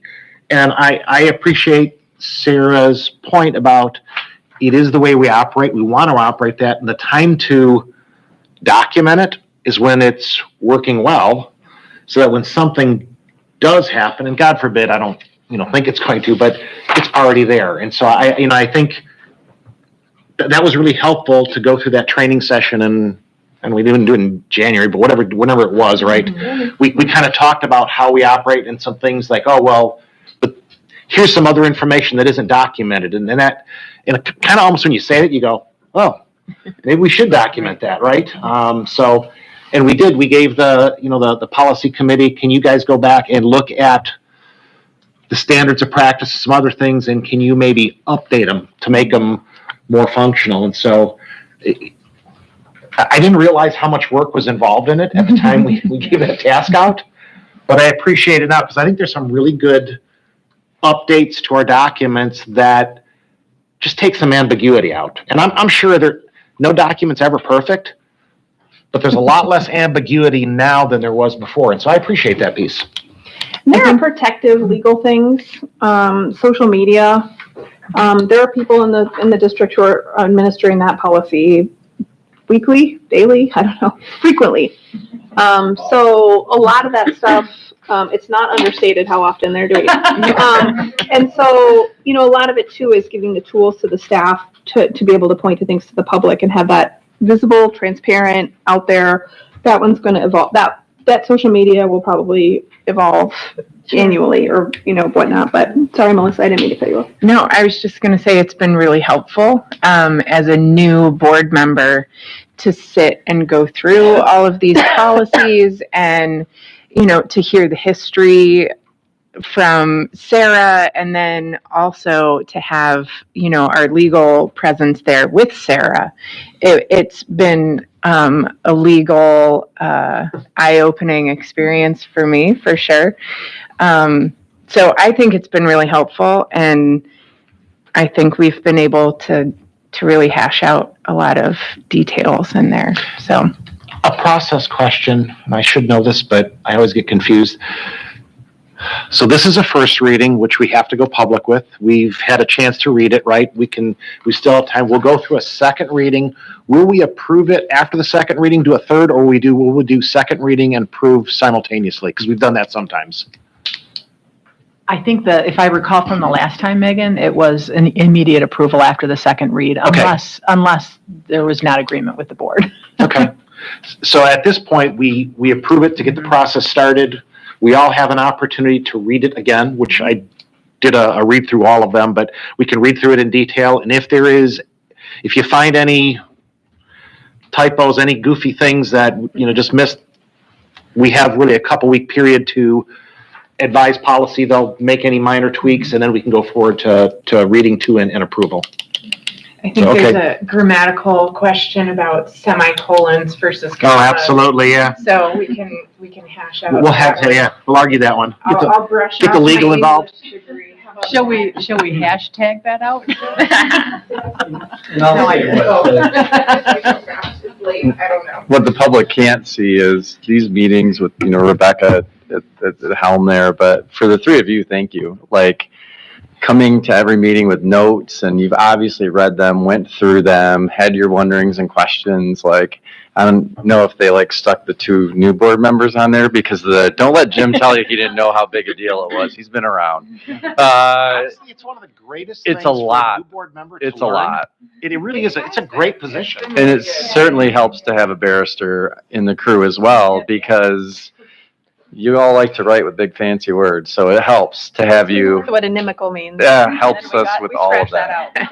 I did have some notes going that I was like, oh, so I got to look up that word. I don't know what that one immediately means. then with what's his name?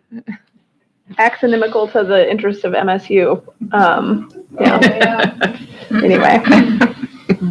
Yeah, so I don't think there's anything that isn't sort of like for the public. I mean, these are sort of common sense policies, and one reason we do a first reading is then the public can look and comment, and so. Well, and I appreciate just that there are policies that have some language overlaps and that you worked to make sure that that language was consistent. So if it was changed in one spot, it was parallel or the same in the other spot where it was relevant, and I appreciated that. And updating some language, using governance and, instead of, I can't remember what the other word was, but, there has just been some maturation in the way we talk, so. Yeah. Well, and for all those facsimiles that are shooting around now, so, That kind of surprising, right? That we still had wording that talked to technologies that are kind of, I'm not saying they're not used, but everything has gone electronic and change, and so we have to update with the times, and so and honestly, some of the wording, if we didn't update it, could have potentially prevented us from doing things in an efficient way and conducting business, because everything has gone electronic signatures, and if we don't update this, we kind of prevent ourselves from doing some things. So we build in inefficiency. So that's another thing I was surprised, like, oh God, yeah, that's a good thing we updated that piece. One other thing we should mention, because sometimes it's what doesn't come, like it doesn't make it past the three of us, that I think is also, worth putting in front of you and took a lot of our time. Rebecca has just been amazing in this process and, such a good leader, and Abdul and the two of them have been working as a team in such a beautiful way, and I really feel confidence in them. But one of the things we grappled with at length was whether to bring before the board just a different way of doing our policies, like a completely different design of doing them. And ultimately, I think probably the three of us basically essentially deferred to Rebecca and Abdul in terms of they're the people who are having to bring forward updates, having to be accountable for updates, having to then be on the front line with teachers, staff, parents, family, community.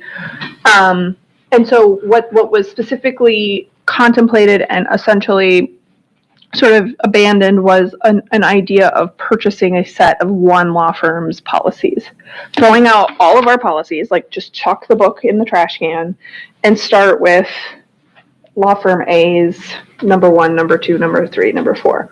And there are reasons. I mean, the very quick answer is they then update them every year and hand the update to you. And some of the process that we've been going through could maybe be saved, and Rebecca's time could be saved.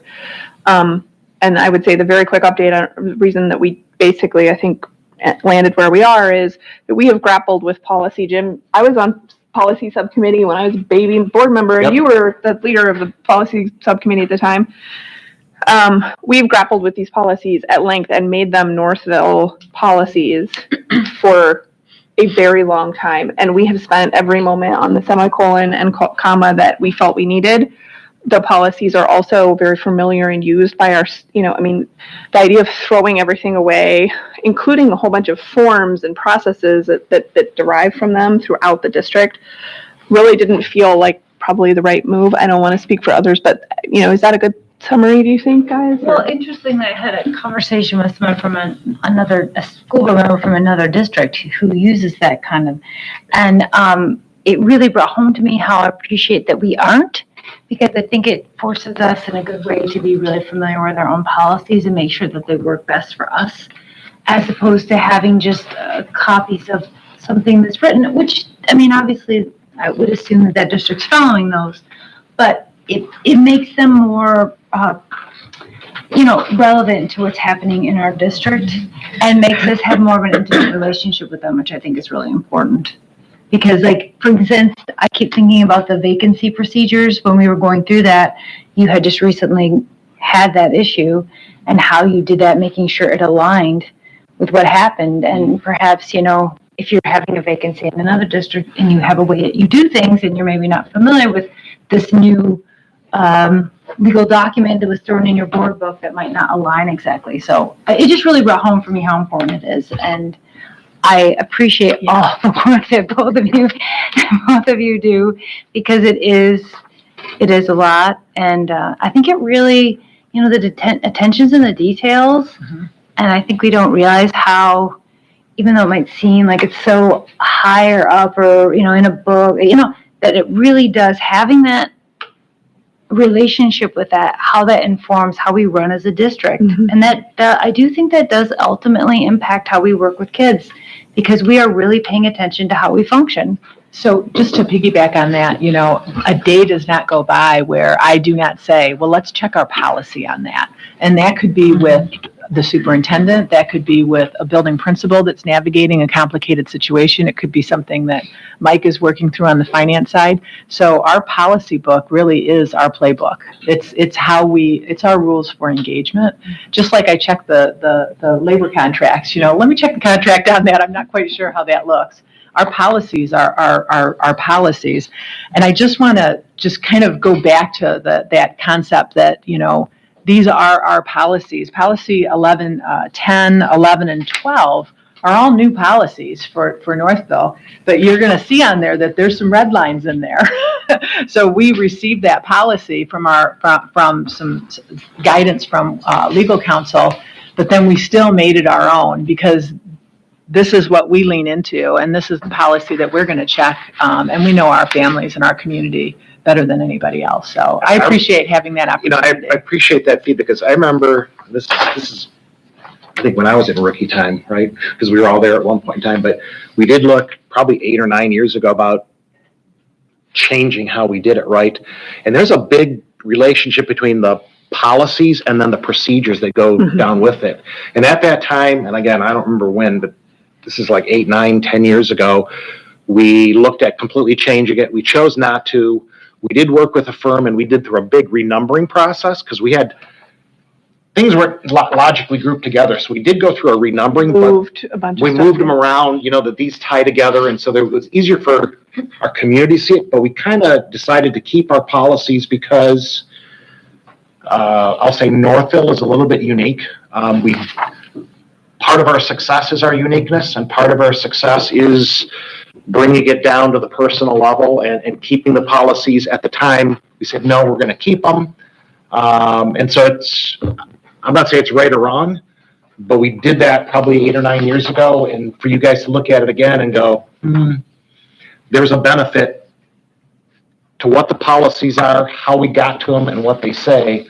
So I think it's just interesting that you came to a similar conclusion that happened, like I said, I don't remember, 9, 10 years ago, whenever the hell it was. Yeah, I want to put in the room that this isn't like an easy, no-brainer, cost-free decision, right? Because what it requires then is that Rebecca, Abdul, and other members of the team capture changes in the law and changes in society, right? Changes in social media, whatnot, or the latest ruling on whatever, right? And so that's the stress level that's put onto the team by this, is the accountability to have these policies be updated and match what we're doing. If electronic signatures isn't where it needs to be, but we're doing electronic signatures, then, that's the stress level. So I think that's what we evaluated. And as you go forward as a board, just know that I just wanted people to know that, we had looked at those things, we had weighed these things, and I think it was the right decision. I'm really happy with the decision, and a little bit of a brag from our little subcommittee. I think Troon said they were going to bring some of the things we put into their policy and try to put it into they're going to integrate it into their whatever. Yeah. They liked some of our ideas, so A little bit of variety in there. so it Passive income. sometimes the Northville commitment to having it be our way is it costs a lot, but I think we do it with excellence. So I'm really proud of the process. Yeah, I really want to reiterate that this doesn't happen without the wonderful leadership team we have. I mean, otherwise this is not possible, right? So thank you. So that's them. Okay, excellent. All right, so a couple of things. So this is the first reading. I do have one or two substantive things to ask about, but I'd say on typos, things of that nature, why don't we filter those to who, rather than talk about them now? Or just filter them, Did anyone say anything other than year one? I own the fact that I had a comment on the semicolon issue. Why don't you send it to me and then, I can Rebecca post. she raised her hand. Oh, send it to Rebecca. That'd be fantastic. So good. Tough stuff we can talk about. Yeah, it is, no, yeah. So, one question on, and I think this is great work, by the way. I really think this is great work, and I really do think our approach of using our own version is way better than just buying the off-the-shelf, law firm one. Violation of both board code of ethics, 1A, B, that would be little b. Should it be board, I'm in the choose one, right? You choose one of the two options. President may independently initiate and conduct, or just initiate. And then that same comment would go for, or the board may initiate. Should that include and conduct an investigation? Think about it. I don't know. I think the idea was, leave it that they initiate it how they want, like initiate something, right? You could hire an outside firm, you could delegate to someone who isn't in the chain, you could run it yourself. Like, I think it leaves some space. Yep. That literally, it's funny because like we're all laughing, like that little what, 4 or 5 words we spent The and or 2 was weeks on. a lot of time. Yeah. That sounds great. My next question is evaluation of superintendent. And it is, must we go through the training once as each board member or every time? It's a great question. I just had the other day when I was like, I'm All right. in trial prep and I don't know if I have to be there, but I can't. All right. So, yeah, I don't know that's a legal question. I don't know the answer to. So this falls under the same school code that governs teacher evaluation and the requirement for administrators. So all of us are trained in the teacher tool. There is no obligation to retrain on that tool unless the tool substantially changes. So if there were a change to the superintendent tool, significant change, then you would all need to be retrained, but there's no obligation. In the past, there was never an obligation to train every single year. It was just if you were trained on the process, then that counted. Yep. Excellent, that's it. All right, any further questions or comments on this first reading of the board policies? All right, all those in favor? Any opposed? That motion passes. Thank you for the good work on that. Bringing us to number 10, again, Ms. Prescott. It is number 30. I move that the board bylaws be approved for first reading as presented. Support. So I have a motion properly presented by Ms. Prescott and supported by Dr. Campbell Boytel. Discussion on this one. See all above. Unless people had substantive comments. I just really appreciate all the effort into it. Keeps us grounded, centered. We've added clarity. We've tried to go towards standard language, which I think is good too, moving towards standard language, but clarity. And again, it's not that we haven't done it, but it just takes some of the ambiguity out that when you start talking about this, make this, it's more black and white versus sometimes it was a little bit gray. So I like the updates to it that provide that clarity. To me, the most substantive change, and we did a lot of work on, should we do something with, parking lot? What is the parking lot? How do we talk about the parking lot? How does the agenda get set? Like, we spent acres of time on that. But I think probably the most substantive change to me is the special meetings change, where it used to be 2 board members could basically require an extra board meeting. And an extra board meeting can be called with 18 hours notice, 12 hours, some very short amount of time. So this has actually occurred in the last few years where, a couple of board members might get a call from a worried constituent, maybe there's a timely issue. And we grappled with, do we like 2? Can 2 people make 7 people show up and have a vote? Is it 3? What do you want to do there? So, to me, this is kind of where we landed. I would just highlight that one.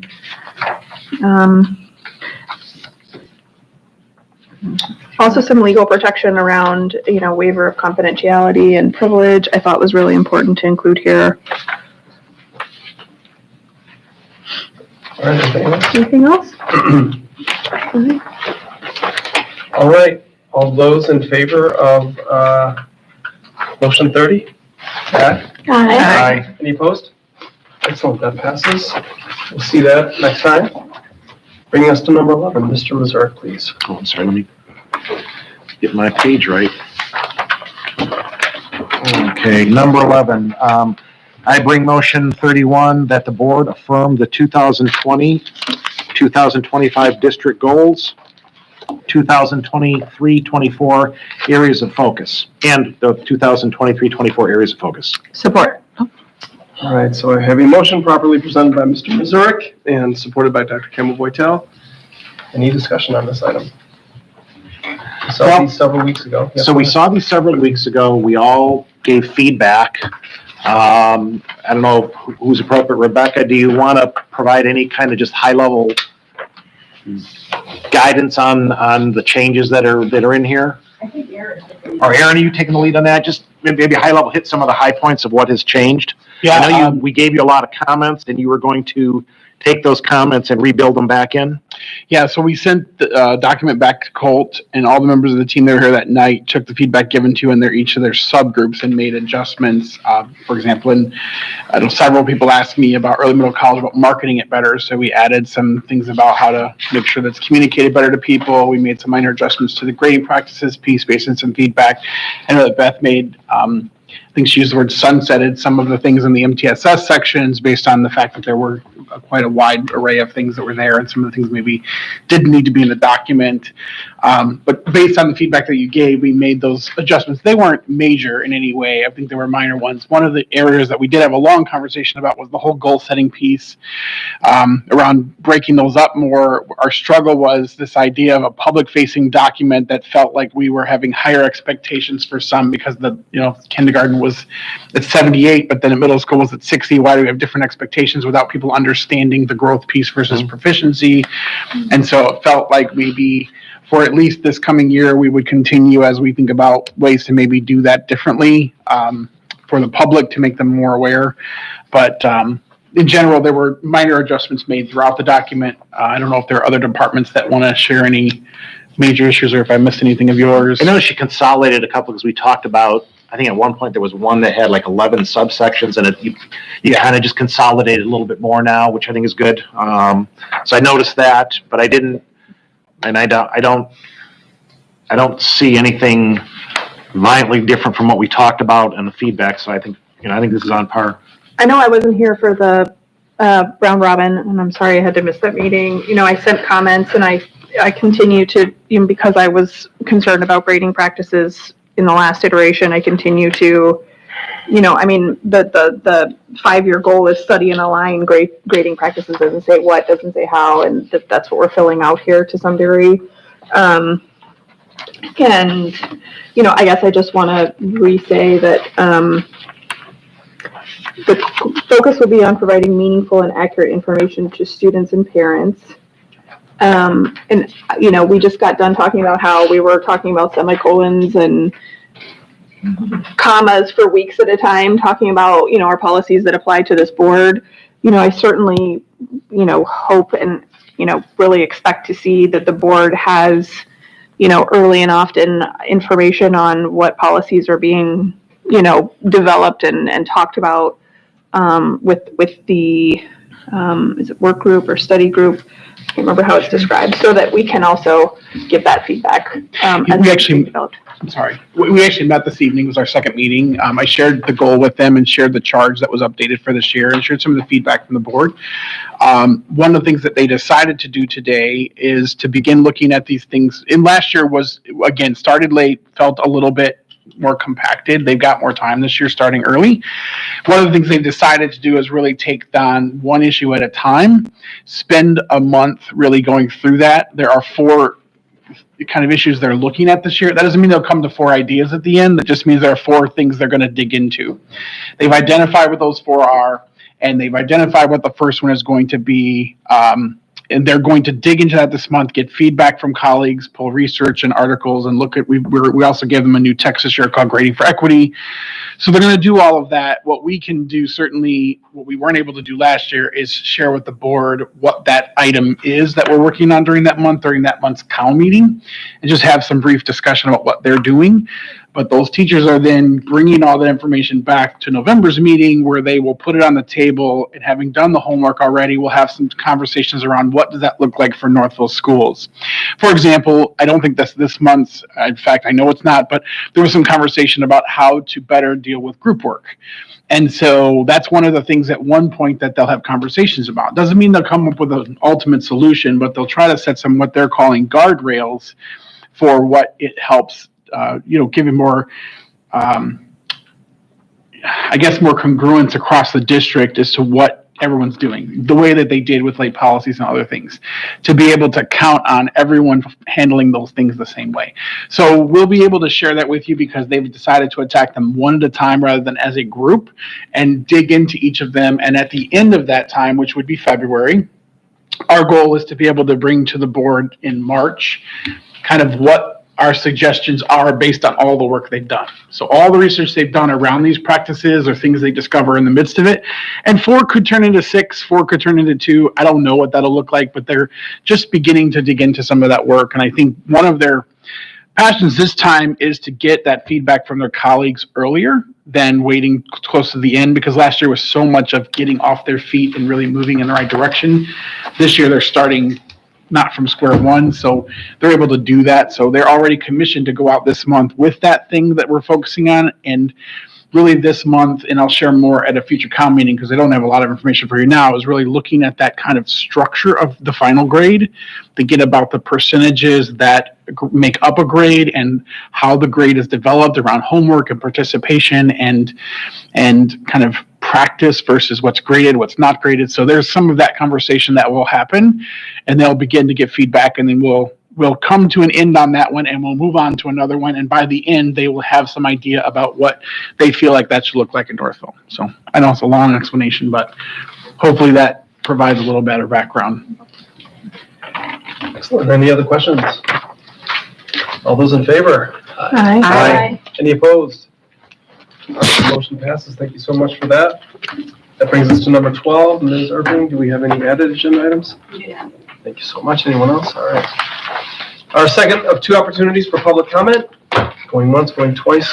Questions, comments from board members. Do we have any? I just have a couple quick ones that I just reserved because I didn't want to make TMP wait. I'll just say them quickly. First of all, I want to thank everyone for their reaction to Hillside. I learned that there are gun dogs. That was a terrible thing to learn, and I'm really grateful to Plymouth, and I want to just say that out loud.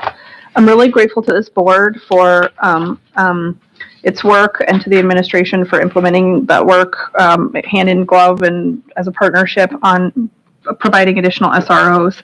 I don't know if I've ever felt smarter than as a board than last week. Enough said about SROs at both middle schools. I really appreciate the chief going around to the classes. One of the concerns that I had was copycatism and whether, especially with Novi then going into lockdown the next day. And I just think maybe, bringing it home to kids in a personal, maybe smaller setting might be a way we're all feeling our way forward in the world. But I just think that's a really important piece. I appreciated your point a lot about aftercare. And I think one of the aftercares is not having reverberations of multiple instances that follow. And unfortunately, a whole building of hundreds of kids learned like how serious these things are. Also, these are criminal acts potentially by the people who carry them out. So I know I had that conversation with my kids about how, people were impacted and how that's criminal. So I think parents probably unfortunately got that message too. I really want to appreciate you, Lisa, for being a parent with a kid in that school. And this also reminded me, and I was a parent in Meads Mill earlier in the week when we had Meads Mill stuff going on. And it just reminded me of how, valuable we are as a team and how that perspective of, having a kid in Ammerman or in the, Marine, being in Marine, all of us having these different sort of like touchstones, I think gives this board a lot of credibility. Like I heard people saying, well, Sarah Prescott sends her kid to Meads Mill. So, it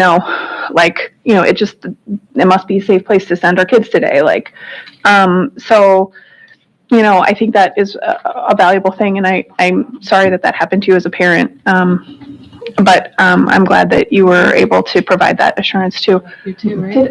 And Same here. Yeah. So we've got 3 members of the board with What am I? kids in Yep. at Hillside. So it was an interesting Sorry, day. Melissa, yeah. No, I'm not so at sorry all. to be Not at too all. bold. I was thinking more of Lisa because of maybe some of the communications issues. Yeah. Dr. Robert, you did a really great job with communication. I told you that in writing. The only thing I heard from the community, I just wanted to make sure it goes to the Q&A or the plus minus whatever, and I think you've probably seen it, is this issue that you pointed to with the kids immediately texting out. And the wondering that I have going forward is if there's a stock, oh my God, but a stock emergency alert that we can have, like fill in the blank of the school, so that we can say like, this school has gone into lockdown and more information will follow, but this is your first notice. Like, I don't know if that's the right thing to do. I'm not saying it is because I don't major in public communication in disasters, but something that because the minute people see the police searching the trash cans, whether they've got a text about it from Johnny or Susie or not, that's going to cause panic. So anyway, that was the only thing I saw very consistently featured. And there was some real miscommunication and false information online about how this came at 10 a.m. I think that people thought that because their kid went into the 10 a.m. class and didn't come out of that class. I think that's why 10 a.m. circulated. It's because people were like, as of 10 a.m., bloody, bloody, bloody. Well, that's the class that started. That makes more sense to me now Yeah. because I had a Because communication on that. there's no other, like, that was false and incorrect information. The school district did not get the report until basically 11 a.m. And so, you can't, in any situation, there's going to be false and incorrect information. There's going to be kids with texts and my God, their thumbs fly. So, they just, whatever. But, that was my wondering or idea. We'll bring that into the room Friday, Sarah. And really what I think, Rebecca, one thing I'm going to be interested to see is having several law enforcement jurisdictions in our space Friday, what is their advice to us on that? Because as you said, like we are professional educators. I think we do it pretty darn well. But those type of things, hopefully somebody can have an answer for us because I've heard both sides. I've heard, but like I want an expert to tell us, like, crisis what is management it? expert, yeah. Like, what is the best move in a situation like that? Especially when people can tune into the police scanner and they, That's true. Oh my God, they still have police scanners? You can, online, you can get any police scanner around. It's crazy what you can get. So assigning someone to intervene with misinformation that goes out, and it could be on the PTA blasts, somebody to neutralize that. And we had speakers speak up. You spoke up on the Hillside PTA. At some point, it doesn't have to be, within 30 minutes or something, but somebody's got to take it upon themselves. In the multiple channels of communication to parents, there's people disseminating misinformation. And how to Isn't that a little bit of a sticky wicket though for the district to be commenting on Facebook pages? A common message. Well, I'm just saying on the. You mean in general? You don't mean on the pages themselves? I'm thinking if the PTA has a Facebook page that someone could say something calming to the situation to reassure parents that without stimulating more I think it's a sticky wicket though to have the district do that. Is that what you were saying? Are you saying? I don't know. I'm saying somebody should keep it in mind because there was a lot of churn out there. I think last week we had a couple events where we saw the insidious side of social media.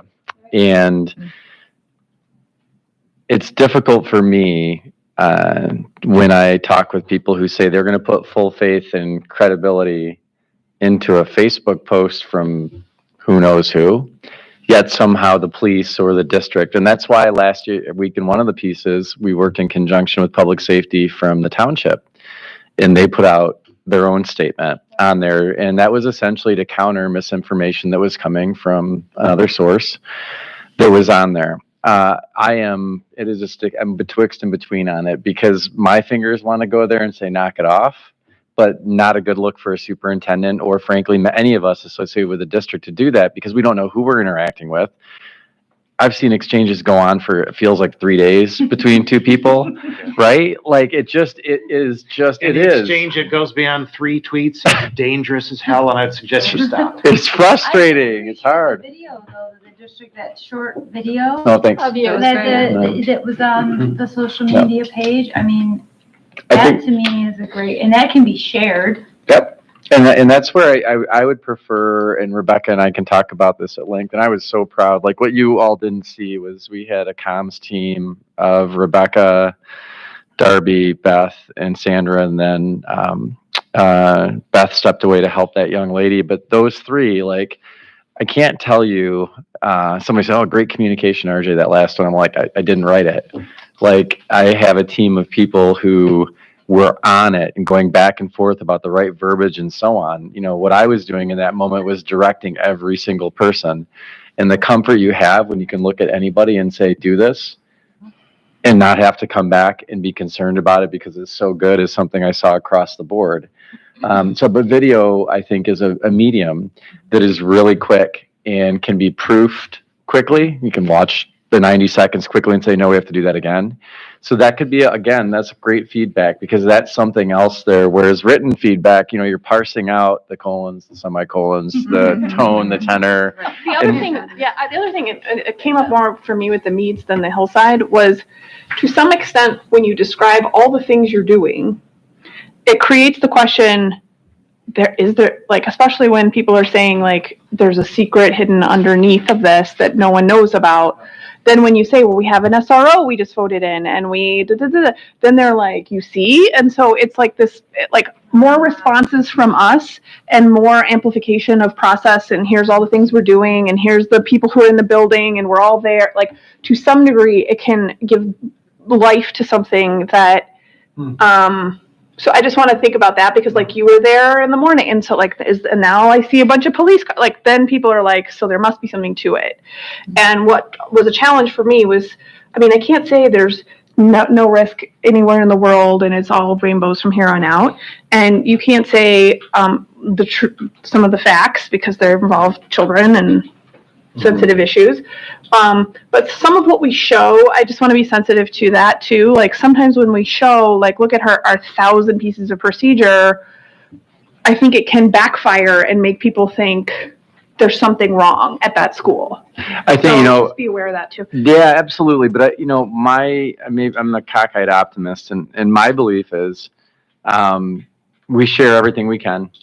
And the great thing about having Alan Masiak, the chief at Hillside that day, which you guys wouldn't have seen, but we had about 15 parents or so who were waiting to pick up, and he and I went outside. He said things that, as your superintendent, I shouldn't or can't say, but he's able to in his role. I was able to say things from an educator's standpoint that hit in those ways. So I think there might also be something to this. Yeah, the partnership. I'm so thankful that things worked out the way they did last week. But one of the takeaways, again, and it's the wrong verbiage, but that I'm excited about Friday is when we all get together is to build on, like, how do we together use those gifts that we have? And, you know, when I stood out in front of Meads Mill on Wednesday morning, it was important for Brad and Will and our SRO, in my mind, to be together. And I also just wanted to let parents know I'm here. I'm out front. It's okay. Like, I have a family as well, and I'm fine being here. And I got to meet some really great people, just chatting out there. One of them's here tonight. He got me. But I understand that, and I think that's the fight that we have, so to speak, is social media and people's assumptions and how quickly they seem to gain traction. And last week is prime example. It blew my mind. Like, some of the stuff was so absurdly off, but we're not at liberty to say. But I'm grateful what you're connected the 10 o'clock aspect to, because now that makes more sense to me why people were saying what they were. So one comment that I wanted to kind of share, Chief Masiak being able to go into every one of the rooms, I think, was really powerful and sent a good message. I'm wondering if there's when you guys meet on Friday, if there's any messages you want to bring to Meads Mill, like I was going to say right? that So was on my list. how do you something to say? I don't know what to do or how to do it, because you can't necessarily have a Chief Masiak go to every single room at Meads, but is there a way to take some kind of a message to Meads so that both schools kind of got the benefit? I mean, I know there's cross-pollination talk, but I don't know. So just think about it. Thank you. I was Well, gonna say bring that into the room. So you're speaking about bringing the similar message around, it's not Don't funny make it, it's to make not that funny, piece. it's not a Yeah. prank. Yeah. There's a consequence. I think there's nothing like in Yeah. person, but Rebecca and I were speaking, and one of my hopes is they just have to agree to it, is to do another short video with both of them and myself, having them speak to the Yeah, maybe that's criminal a way to do it. Yeah. aspects of it, and to say it in a way that they know. I mean, Chief might be one of the nicest guys I've ever met. He was incensed Thursday. Mhm. Like, he is Well, they got ready to yes, protect lives. incensed. And So- so I think they would be up for it. And I think maybe that video medium then allows us to share, reshare, send it to family and say, hey, Yeah. show your kid this too. And I'll be the side that's more of the He empathetic needs to side. get some of the positive benefit Yeah. out of what he was I think able it's to a tell great, people. didn't think about it. It's a I great idea. absolutely agree. So, we however had- you do that. We had a lot of conversations at our dinner table that night. And I think it also could be shared with the high school, the high school students, because we've got kids at the high school and at Hillside. So we had lots of interesting conversations about what's funny and what's not. We ask him to do in the video, because I'll tell you, to me, what the most impressive thing from the technology, not the dog, that was stunning, but from a technological standpoint, it was an out-of-state call. They figured it out, Right to the home address on a cell phone. Like, kids, know this. Oh, I think you should You're scare them not, a you're lot. not anonymous. We can You're find- gonna hang up really quick. FBI, CIA, we get it all There's- involved. There's a lot of As much as shows people that think they talk can about hide. like, oh, you got to keep them on the phone for a certain amount of that time, fast. and It no, was a 7-second call. Yeah. That's it. That's all they needed. Yeah. Done. yeah. All right. Really Yep. quickly, I should be quick. So I wanted to bring up something about the senior advisory committee. So the meetings are Thursdays at 1, and I now have a part-time job that is not going to allow me to attend those meetings. Luckily, Kim is on that committee. I think there could be in the future some leeway where I could jump out and go to a meeting, but in the first month of me working at a new position, I can't say, oh, I gotta leave for an hour. Yeah, what's the conflict of interest? I mean, could I wear two hats? Oh. Could I be a Kim is, board rep? you're and the I'm a city commissioner on the council. I mean, I guess we could disagree with the senior advisor, I guess the boards could be at odds, but. I think it's I have highly no unlikely. If that happens, then figure out, then just don't vote or whatever. So I this mean, is I the don't deal. Here's the solution. Seems to me- Why don't you just call in sick until you feel like coming back, and I'm just gonna cover for you, which is what we do anyway. I understand, to the committee meeting. Yeah. Mhm. And we can always communicate about Oh, absolutely. updates that you can give at the committee meeting and, okay. I just wanted to bring that up. If you I'm ever just coming feel for a concern of conflict, just talk to Lindsay maybe about Is it it. I mean, Check our new very board unlikely. policy? No. Try to stay And I straight remember I with was the on that law. committee for 2 or 3 years, and I don't think there was anything that No, controversial that you have to you're vote not. on, right?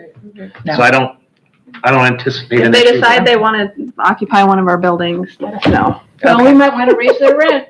Not from $1. So along those lines, I do want to share an interesting piece. Parks and Recreation last week, for us in that, we have a new director, Derek Smith. Derek Yes. Smith, yes. Make sure I got the name right. But he kind of presented a view of kind of where they want to go forward with Parks and Recreation. One of the interesting comments he made is like, we're in a situation, we don't own any of our own buildings, blah, blah, blah, whatever. And I'm like, well, you guys made a conscious decision not to own the senior center, but if at a point in time you want to buy it, that will actually relieve us of some issues in that. So I don't know where they're going. They clearly don't have the funding yet, but I got the impression that, they want to have a little more control of their own destiny and things like that, which, okay, if they want to, take the senior center from us, Well, it's a We'll community discuss it center. at the time. It's a community center. Community center. Were they talking about building a new building I don't think they're talking In about the building a new township? building, but, as part of their safety, public safety kind of complex? no, that did not come up at all. It was just a general comment about philosophy about, wanting to grow it, capability, and, we're in a situation, we don't own we're kind of limited by what we can do with being on hillside and whatever. And so I think I don't think anything's going to change near term because the funding isn't there, but maybe long term, they want to take some more ownership. And I don't know that we have an issue with it, but I wanted to share that. We did, remember, Jim, we did have it appraised. Yep. Gosh, it's probably been about. When we did this building, like when we were. Yeah. Exactly. So I have to, But like I said, I don't think anything is near term, but just plant that seed in the back of your head. That may come back a year or two down the line, because I don't think it's going to be anything happen quickly, but maybe a couple years down the line it might.